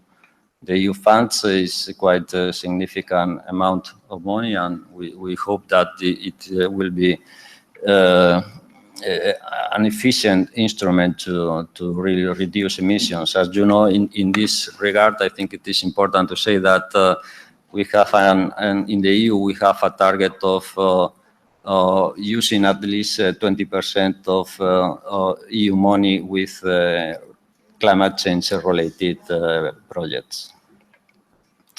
We have also established a national energy efficiency fund. By this fund, we are promoting energy efficiency measures of different nature. So in transport, also in the buildings, residential sector, etc. We also wanted to highlight our climate projects. These are projects that are implemented in the non-ETS sectors, different sectors, and they are funded through another fund that was established in Spanish law for a sustainable economy. And by this fund is buying emission reductions for these projects. And then we also have this, we have implemented the carbon footprint registry for also trying to involve the private sector and increasing awareness in this area. So I am very close to the end. I'm not going to, now we are going beyond 2020. Just to say that Spain is, we are now working in the elaboration of climate change and energy transition law. This is a very important milestone for Spain, and we are already working. It is a priority of the government now in office. We will have to elaborate on climate and energy integrated plan. We are also updating our roadmap for non-ETS measures up to 2030, and we will have also to elaborate 2050 Spanish low carbon and climate resilient strategy. So concluding now, this is kind of a summary just to say that Spain is on track with our targets for 2020, and we are already starting to work our vision to 2030 and even to 2015. And then just to finish, this is our contribution to nice pictures, and this is just concentrated solar power in Spain, one of the 50 that we are now working in Spain, as I was saying. So happy to receive any questions. Thank you. Thank you very much. I must say that I had the pleasure of visiting this place, and it's really fascinating to see this additional sun just appearing somewhere in the sky and just being moved to start hitting the tower. Distinguished colleagues, we've heard very informative presentation from Spain. We've heard about their policies, lots of data. So probably lots of questions. Canada, please. Thank you, Chair, and thank you, Spain, for an excellent presentation. I was hoping you could please elaborate on how Spain engages with subnational authorities and with non-state actors in the implementation of your mitigation efforts. Are there any key factors of success or lessons learned through this process that you'd be able to share? Thank you.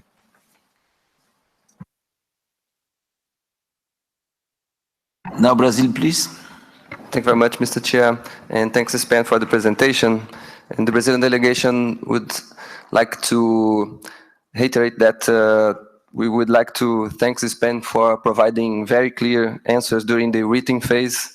And we have only 2 points to clarify. One is regarding a recommendation by the ERT to Spain improve the completeness of its reporting in its next BR by reporting the estimates, mitigation impacts of its policies and measures. And the Brazilian delegation would like to thank Spain for providing updated information on policies and measures during its presentation today.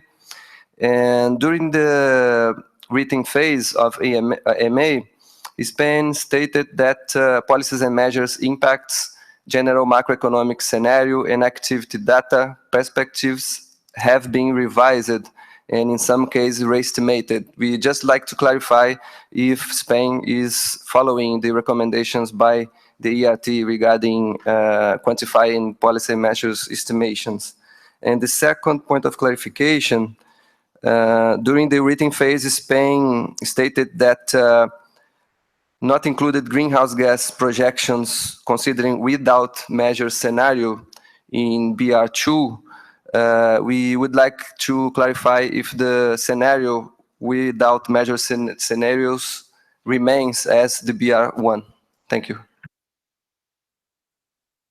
Thank you very much. I don't see any further requests for the floor, so please, Spain, respond to these questions. Okay, thank you, Chair, and thank you, colleagues, for your questions. First, regarding our arrangements with subnational authorities and other stakeholders in Spain, we have established specific settings for dealing with this. Spain, as maybe you know, is a country with a very decentralized organization where we have 17 autonomous communities, regions that have competencies in many issues, including environment. So we have established, as I was saying, specific bodies to deal with these issues, and in particular, we have a coordination commission on climate change policies in which all regions are represented, and also almost all ministries are there also. And there are also representation from the Association of Local Authorities. This is mainly, not mainly, it is only for public authorities, competent authorities. And then we have also other settings in which we try to we include other parties. For instance, we have the National Climate Council. This is a body in which there is representation of, again, the state government and all regional governments, and then also industry associations, NGOs, also academia. So the purpose is to have everyone there so that they can provide their views and input to the different processes. These bodies meet regularly, and I think that I can say that they work well. Besides, there are also ad hoc solutions, let's say, for specific programs. And one example is that now with the rural development programs that are being implemented in Spain, well, there is a specific also body in which we are trying to see and ensure that there is no duplication on effort, and there is actually synergies between the measures that are implemented by the state and also by the different regions. So in summary, I think that what we can say in this regard is that there is no other way than having a maximum coordination and exchange of information, because otherwise it is impossible to have success. Going to the questions of Brazil, first on following the recommendation of the last review team, we are of course aware of this recommendation, and we are trying to follow it. I think we are going to do so, of course, but I cannot ignore that really quantifying emission reductions for all policies is a huge challenge. So we are, as I was saying, I tried to explain that we are developing new tools to try to improve in this regard, but I have to admit that still now there are policies in which for us it is very, very, very difficult to quantify and then to incorporate those estimates in our projections. So in short, I think that we will show improvement. I hope that this is going to be shared by others in this regard, but I think we are not going to be able to present emissions reduction estimates for every measure, because still I think it is very, very challenging. And then it is true that in our last biennial report, we didn't present without measures a scenario, and the question was whether it was the one for the first biennial report still valid. And I think that I would say yes, but it is almost a guess. I mean, it's difficult for me to say, because I think we want to concentrate very much on the system measure scenario, and well, the interpretation of what is a without measure scenario is always difficult. I would say yes, but maybe we can discuss further and bilaterally. Thank you. Thank you very much. Any further need for clarification from Spain? I don't see anybody willing to take the floor, so thank you very much, Spain. High noon, time for the US. I now invite Mr. Trictile from the US State Department to give the presentation.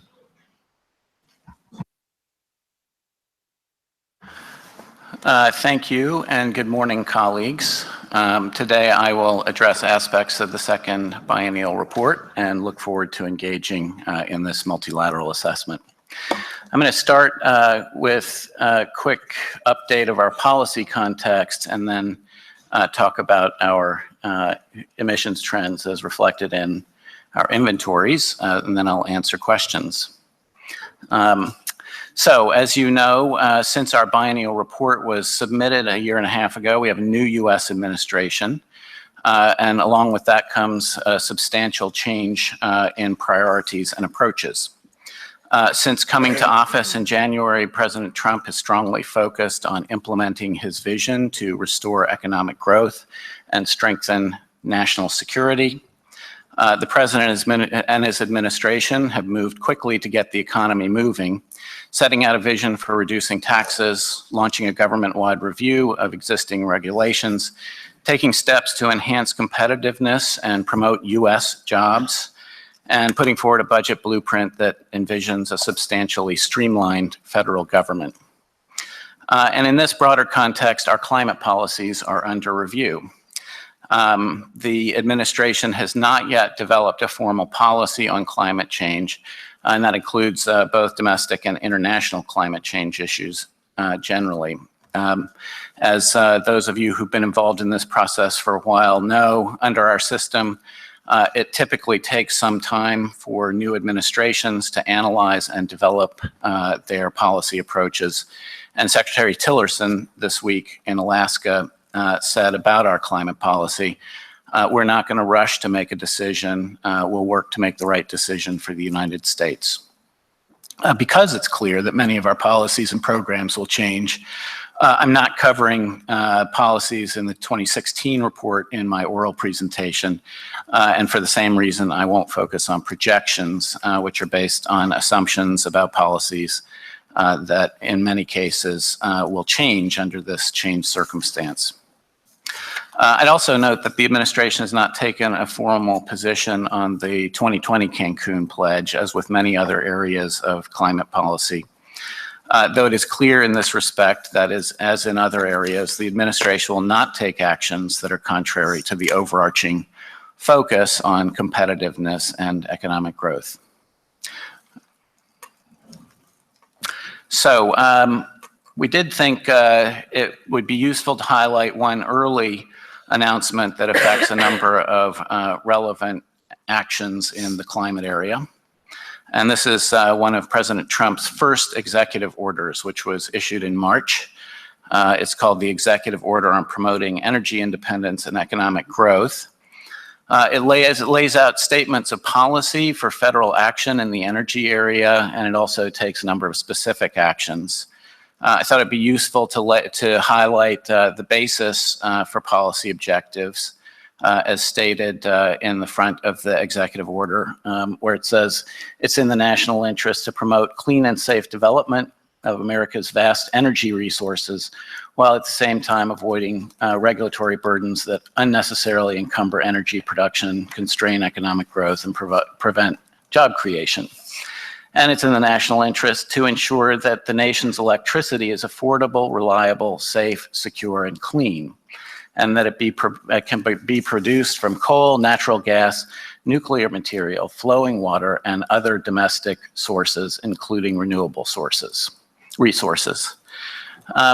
Now, a major thing that it does, which is part of a broader review, is call for a policy of immediate review of regulations and other actions that potentially burden the development or use of domestic energy resources, and to revise or suspend or rescind those that unduly burden the development of domestic energy resources beyond the degree necessary to protect the public interest or otherwise comply with the law. So this review is underway. The recommendations are scheduled to be finalized this autumn. And the executive order also calls for a number of specific and immediate steps that are designed to address certain actions. The major action that it takes is directing EPA to review rules related to the Clean Power Plan, which the president has singled out as imposing high costs on households and businesses. It lists other actions here, as you see. It lifts a moratorium on coal leasing on federal lands, reverts to 2003 guidance on monetizing the value of changes in greenhouse gas emissions, and revokes previous presidential actions and reports on promoting resilience on climate and national security and others. So there are a few other actions that they've taken, but I think the main headline at this point is there are many, many measures under review. So now I'm going to turn to emissions trends. What I will note is our headlines, which is that in 2009, the emissions were projected to rise by 5% by 2020, and instead they have fallen of an average of 1% since 2005. The biennial report indicated that emissions were about 10% below 2005 in 2013, and our most recent inventory has indicated about 11.5% below 2005 in 2015. This slide from our inventory report shows emissions trends, and it shows trends through 2015, so these are updates. You can see that 2014 emissions grew a little bit, but they've fallen again in 2015, and they were about 6,500 million metric tons CO2 equivalent. That's a decrease of about 2.3% from 2014 and the lowest level since 1993. The decrease in total greenhouse gas emissions between 2014 and 2015 was driven mostly by a decrease in CO2 emissions from fossil fuel combustion, which in turn, according to our inventory report, was the result of a number of factors, including fuel switching, especially to natural gas, warmer winter conditions in 2015, which resulted in a decreased demand for heating fuel, and a slight decrease in electricity demand. Another slide here showing emissions from the energy sector, where we have data actually through 2016. And the data show that energy-related CO2 emissions were 14% lower in 2016 than they were in 2005. And over this time, GDP's increased about 17%, which equates to an energy-related carbon intensity reduction in the US economy of about 26%.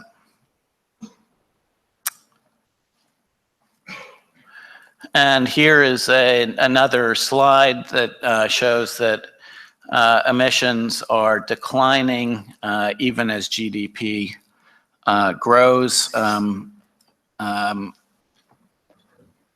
I would just note that again, US greenhouse gas emissions have decreased at an annual rate of 1%. Total energy consumption has decreased since 2005, although at slower rates than emissions, while electricity consumption, GDP, and national population have all continued to increase. Well, thank you very much. I did want to note that we provided responses to a number of written questions, which can be broadly divided into two categories. One are questions that pertain to issues where the new administration has not formulated policy, and a lot of those related to our views on the 2020 pledge, as well as the means that we would take to achieve it. And of course, the new administration has not had an opportunity to address any of those issues. They would be part of our climate review. And then there were questions of a more technical nature where we were able to provide responses. And we also made it clear again while we were reviewing our policy that our ultimate approaches would contribute to and not detract from the president's broader goals of growing our economy and ensuring US competitiveness. So thank you very much, and happy to take questions and answer them as best I can. Thanks. Thank you very much. Thank you for very clear presentation. Colleagues, are there any questions that you would like to ask? New Zealand, please. Then Norway and Brazil. Thank you, Trig. New Zealand notes from the biennial report and the technical review report that the methodologies used by the US to estimate the projected impacts of individual policies and measures are different. We just wonder if you would mind explaining the differences in the methodologies used and the processes you have in place to ensure projections of estimates are coherent across the biennial report in its totality. Thanks.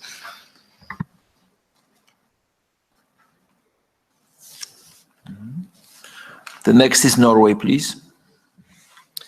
Thank you, Chair, and thanks for the US for the presentation. The BR2 report states that despite continued economic growth, the annual net emissions have declined since 2005. We find this interesting, and our question is therefore whether you can provide some information on the main driving forces for decoupling GHG emissions from economic growth. Thank you. And Brazil?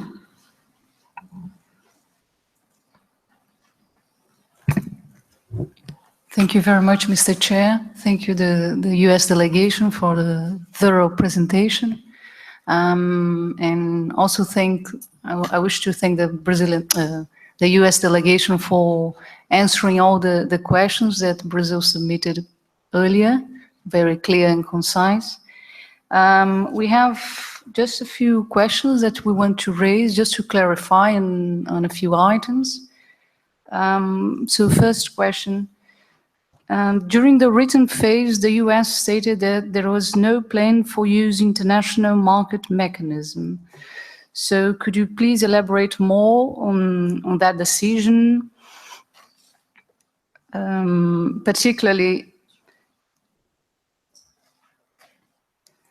the relationship between federal policy on market mechanism and subnational initiatives that utilize cap and trade approach?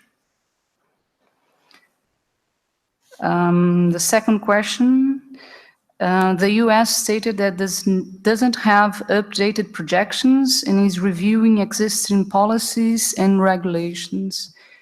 Are the US envisaging to consider the possibility of using international market mechanisms under those revisions? And how the revision will impact data and modeling regarding GHG emissions?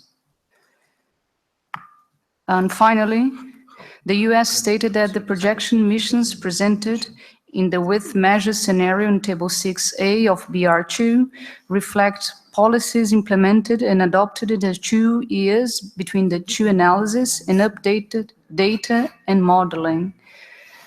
The projection methodologies are similar to those used in the previous report, with the exception of the improved data and modeling described in the section Update to Land Use Change and Forestry Methodology. Could the US please provide more details on that? Thank you. Thank you. We have altogether 11, so I will take 4 at this round. So Australia, please. Thank you. Thank you to the US for that presentation. We were interested to read in your BR about the program for light-duty vehicle greenhouse gas and corporate average gas fuel economy standards. We were interested to know whether you had estimated the impact of these standards. Thank you. Thank you very much, and not to overburden our friend Trick, I will now give him the floor. Okay. Thanks. Okay, so the question from New Zealand, as I understand it, is that the methodologies used for some of our policies, specific individual policies outlined in Chapter 3 of the report, are different for 2013 than they are for 2020. Is that's what you're, okay. Well, I know that we provided estimates for about 50 policies in the context of that report. And of course, many of them now are under review, I should underscore. But from a technical perspective, what I understand is that for some of the policies, the 2013 emission reductions might have been based on empirical analysis of progress to date from the policies, whereas forward-looking estimates in 2020, to the extent that the policies used models, were based on projections. And I would assume that to the extent that policies continued and that the basis for estimating their value were derived from a mix of backward-looking analysis and forward-looking projections, that we would correct as we go forward. So the Norway question, yes. Yeah, so there are different, so this is the question of the reason, what are the different contributors to the decline of emissions since 2005? Of course, a number of different analyses, but generally, it's a mix of an decrease in carbon intensity, associated with fuel use and the different mix of fuel uses, as well as contributions from the change in our overall structure of our economy as we have moved to a more service-based economy. And then I think we have had slower growth following the 2009 recession. So that actually has accounted for some of the reduction. And one study, and I'm not sure which one it is, we have to get it. EIA. EIA, okay. Said 40% of the experience reduction since 2008, this is a 2008 baseline, resulted from decreased energy intensity of GDP, 29% from decreased carbon intensity. So the first really gets to structural issues. The second gets to the different fuels that are involved in providing energy in other areas. And then 31% from lower than expected level of GDP in the wake of the 2008 process. Okay, Brazil had a number of questions that relate to market mechanisms. Basically, we said no because there are no plans. I think that we're having a broad review of our policy, but it's unlikely that conditions would be in place that we would employ market mechanism. I think that's a fair statement. You asked about revisions. Let's see. Okay, using international markets, how this, okay, so the second question, as I understand it, relates to potential impacts of our modeling if we were to use market mechanisms. And I say that we have absolutely no plans to use market mechanisms. Yes, okay, so the last question gets to changes in our land use and land use change and forest methodology that we employed in the last biennial report. And I would say that there was a fairly intensive technical process among the agencies that engaged in this area they looked at how our 2014 report was and thought, we can do better than this. So let's spend some time to develop our capability and come to some views about how we synthesize the different possibilities. I think I'll turn to my colleague here, who is a land use expert, to elaborate rather than have me try to explain exactly how those changes occurred. Thanks. Thanks, Trig, and thanks for the question. I'll try and be brief, but just to note that in our national inventory report for 2013, which is the one that's reflected in our second BR, we did have a number of refinements to LULUCF estimations that are then reflected in the biennial report. These come in a number of areas, some related to our forest lands, remaining forest lands category, and most specifically a revision to the estimates of the net annual change in the harvested wood products pool. That itself resulted from changes in some of the estimates for pulpwood used for paper and composite panel products. Those changes are consistent with the corrections that were made in our forest product statistics database. There was a second set of improvements that were in the cropland to cropland category, and those reflected both refinements to the descent model, that's a key part of our estimations in this category, which refined the parameters for crop production, carbon input into soils, and manure management, as well as improved modeling of snowmelt. In addition to that, as you'll see in the projections reflected in the biennial report, we refined the uncertainty analysis for the LULUCF sector. We have a high and a low range, and the sum of that uncertainty, the sum of the squares of our uncertainty analysis is reflected there. So we'd be happy to follow up with more detail offline, but that's a brief summary of the changes. Thanks. I could never have said that.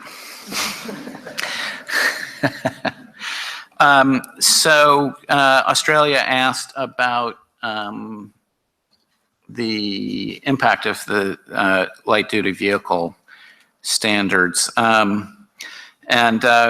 We actually have in our Appendix 3 of our report a number of estimations of policies that were done. Again, I would emphasize back in 2015. And so it may be that those estimates and maybe the underlying analysis no longer holds, but that's listed here at the end of our report.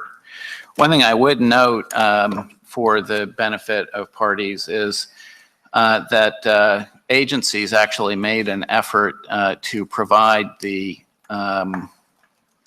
methodologies for all of the policies and measures that we were able to quantify. And those were submitted at the same time as the report to help show what the underlying basis for the estimates were. And you'll find quite a diversity of methodologies. It's very difficult to harmonize methodologies across, sort of for both institutional and substantive reasons. But that might be an interesting resource for parties if they want to dig further. Thank you very much.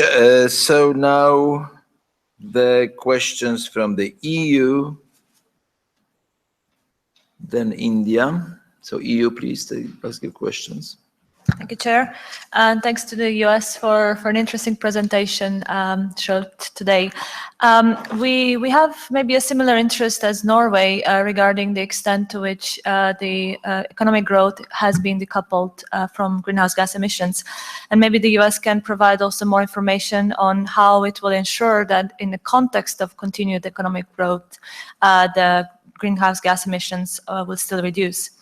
Then we have a second question. We know that the US has submitted its long-term mid-century low greenhouse gas emission development strategy. And we're wondering if the process of developing this strategy has been useful in providing direction for short-term policies to achieve the 2020 target, and whether you have any evidence if the strategy influenced long-term investment decisions for the private sector. Thank you very much. Thank you very much. Now, India, please ask your questions. Thank you, Chair, and thanks to our friends and colleagues from United States. Thank you, USA, for giving a very straightforward, direct, nice, and very impressive presentation. We would like to ask just two questions. One is about your country's contribution to the Green Climate Fund. And while you do so, if you could also provide the funds transferred or committed region-wise, sector-wise by US for various climate change activities. The other question is regarding the state plans on climate change. We believe you have the California plan on reaching its emission targets. So has the potential of various state plans been assessed to reach the NDC target? Thank you very much.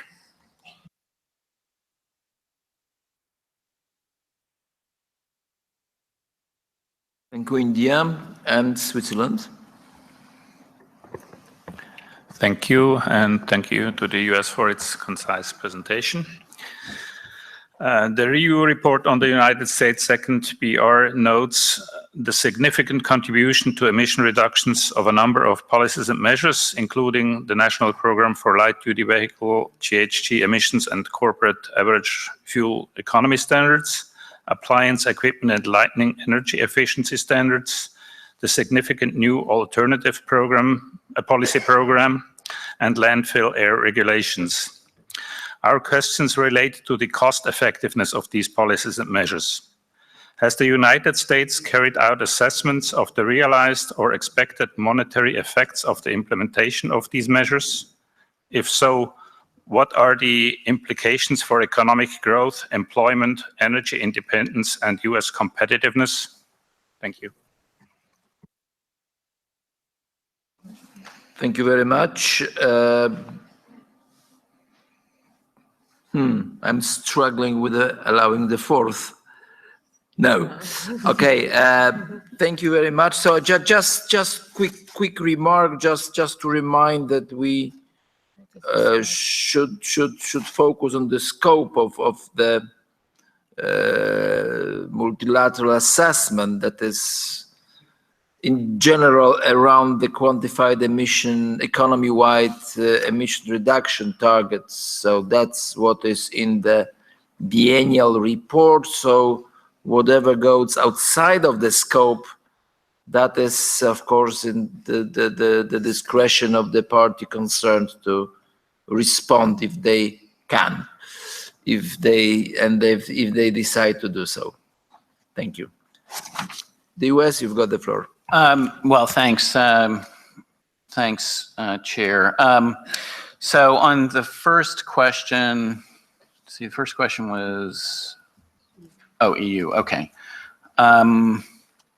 So I think, so the question is, can we ensure, how do we ensure that greenhouse gas emissions continue to be reduced?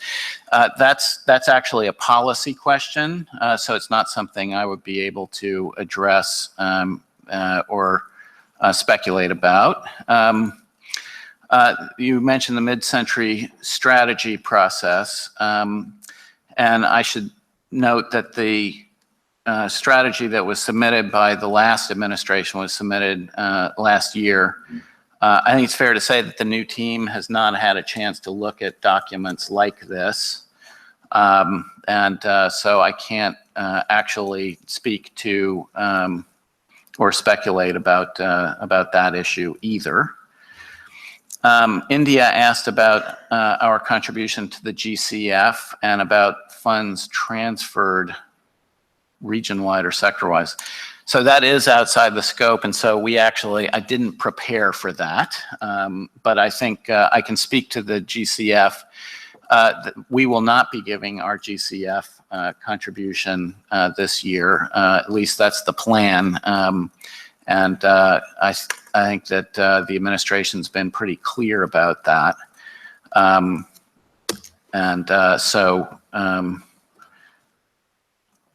Then Switzerland. Okay, state level action. Yeah. So in the US, we are a federal system. We have 50 states. They represent an extraordinary diversity, both in terms of their geography, their climate, their economy, and their priorities and philosophies in many ways. And in our system, states share authorities with the federal government for energy policy, as in a lot of other areas. So some states are and will take measures that will impact our emissions. And certainly many of them are looking at these issues in one way or another. What I understand, and we'd have to confirm this, but my recollection is that the models that we run when we do forward-looking scenarios include mandatory actions at the state level. So there is some reflection of state action in our emissions trends. I can't tell you how much it is, but I suspect we could go back and probably engage in a discussion if you wanted to. Switzerland.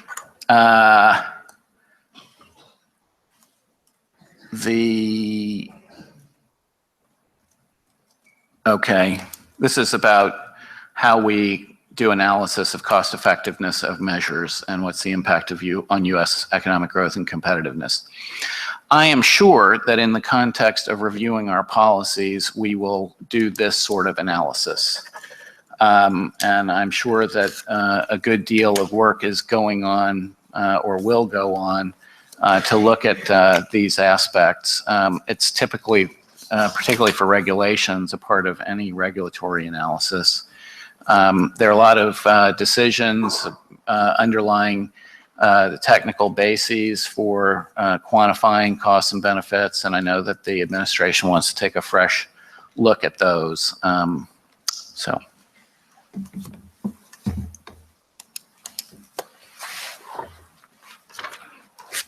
I think that's it for the lists so far. So I'm happy to take more questions. Then the final bunch of questions that come from Luxembourg.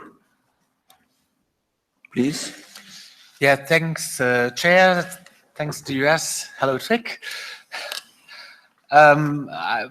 We were wondering about the stakeholders' engagement in the various steps that have taken you to develop, implement, and track progress of the policies. And then in this relation also what the key success factors were and lessons learned, and maybe also focusing both at federal and at individual states level. Thanks. Okay, thank you very much. And please, Sweden, raise your questions. Thank you for the presentation. Actually, we got the answer we wanted from the question from India about the regional level and what policy measures could affect the targets. So thank you for that. Thank you. Okay, thank you very much. China.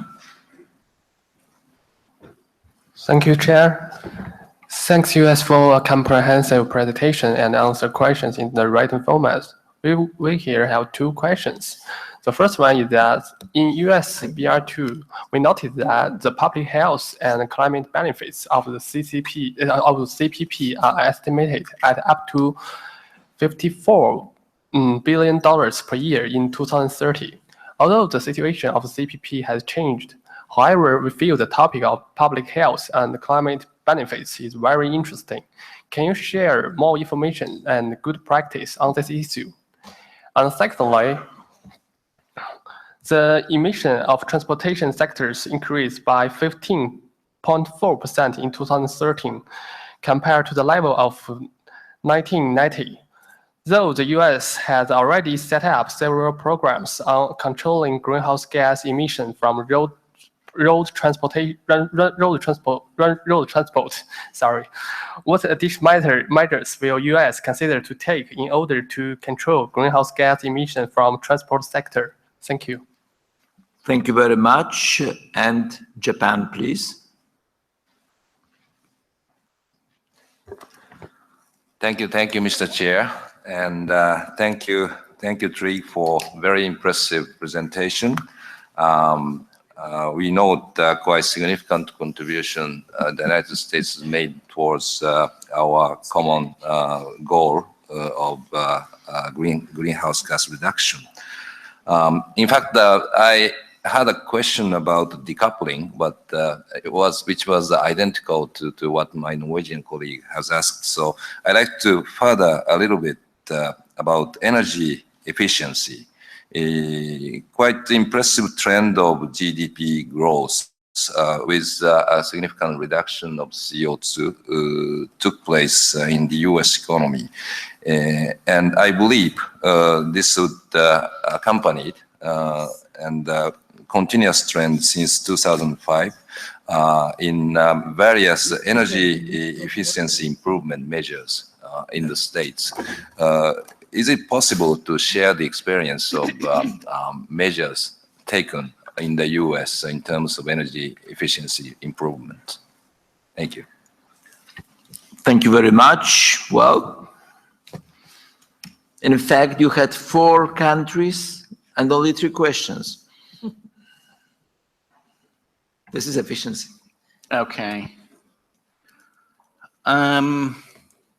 So I'm going to demur on the questions about public health and energy efficiency. I'm looking at China and Japan's, mostly because we don't have our experts here. And again, we're in a policy review, which presumably will look at not only at the policies themselves, but it'll probably start with a review of the methodological and quantitative underpinnings. So for those reasons, I don't feel I can speak to those at this point. And then for the other question from China on which asks what additional measures we would take to control emissions from the transport sector, that falls squarely into questions about policy. I think I would probably point people to more of the details of the executive order that I outlined in the beginning, as well as to other regulatory reviews that we are undertaking pursuant to presidential action, because that'll give you probably a fuller sense of the kinds of criteria and objectives that reflect the administration's priorities, which again, very much are focused on trying to increase the levels of economic growth from the levels that we've experienced over the last number of years.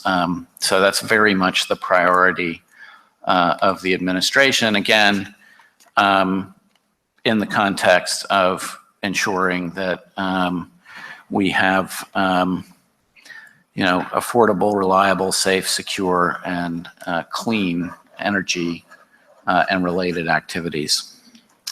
Thank you. Oh, I'm sorry, I missed Luxembourg. My apologies. So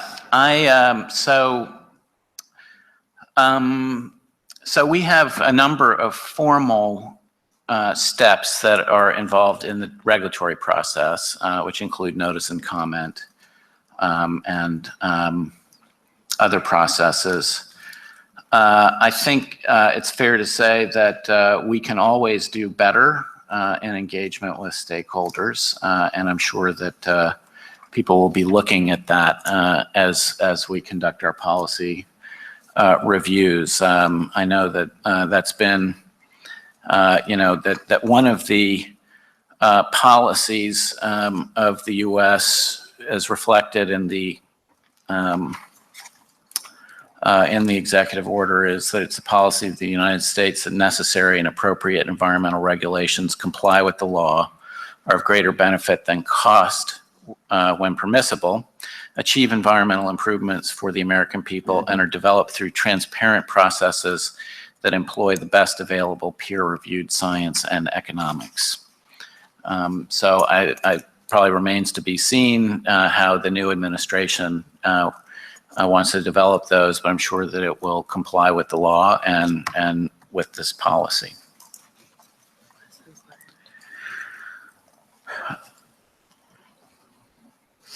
Thanks. Okay.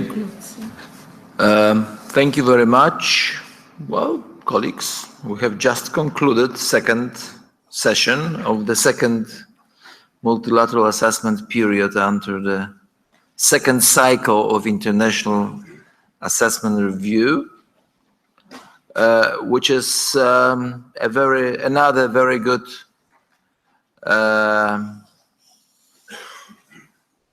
exercise that implements the decisions that we have already taken. So we had 2 days of very hard work, but I think that I can risk another 3 minutes just to ask you if there are any kind of take-home lessons, good memories that you would like to share with us.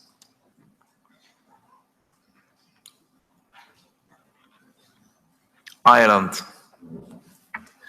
Thanks, Chair, and thanks for your excellent chairing of these sessions today and yesterday. Just to reiterate the comments made yesterday, that having these sessions in this more informal setting has been an excellent step and very much welcomed. Thanks. Thank you very much, and I think that we have to extend this gratitude to the Secretariat colleagues who also made an effort to keep us in this room, and believe me, it wasn't easy, because this room is so popular that there were many who tried to sneak somehow and take our slot, but we resisted. So, colleagues, well, I don't see any more requests for the floor. So just to summarize quickly, we have multilaterally assessed 17 Annex 1 parties, biennial reports. I'm very happy that this was a real conversation, that we did our best to keep this atmosphere in this very nice room, very friendly, constructive, professional. We've seen that, in fact, in almost all developed countries that presented at the meeting, it is no problem of reaching the 2020 targets. We've seen several mentionings of various policies, measured, already implemented, measured, planned, under revision.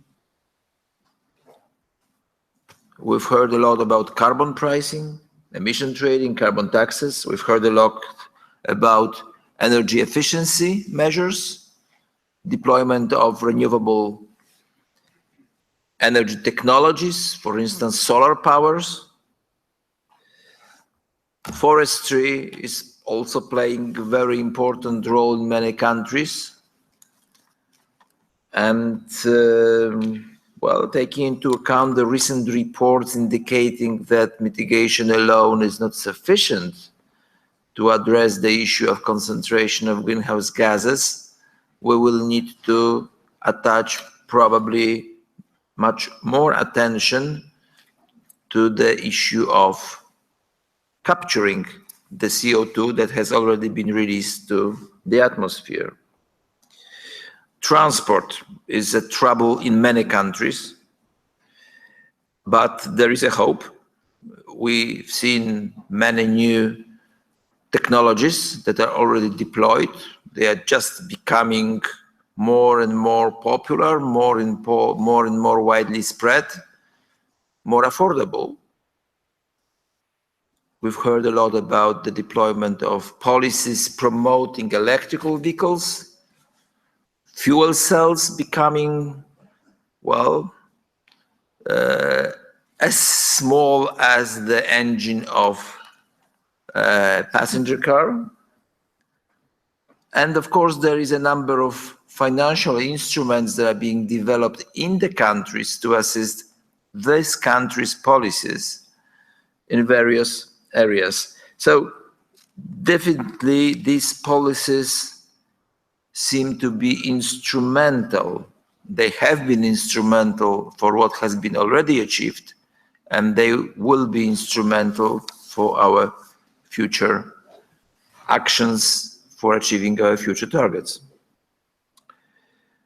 And why I'm saying that? Because we've heard a lot about various long-term strategies towards climate neutral, resilient future that will need to be achieved both in near, mid-term, and also long-term perspective.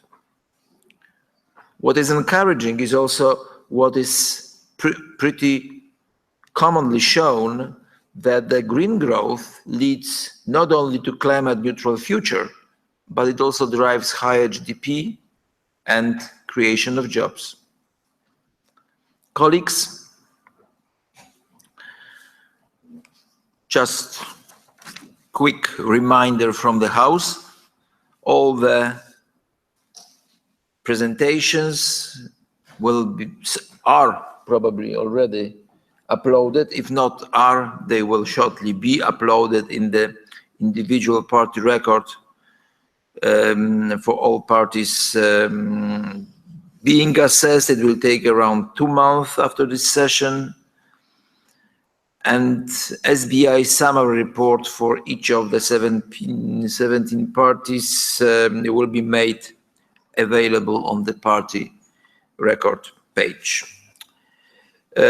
Colleagues, I now close the second working group session of the multilateral assessment under the second round of the international assessment review process.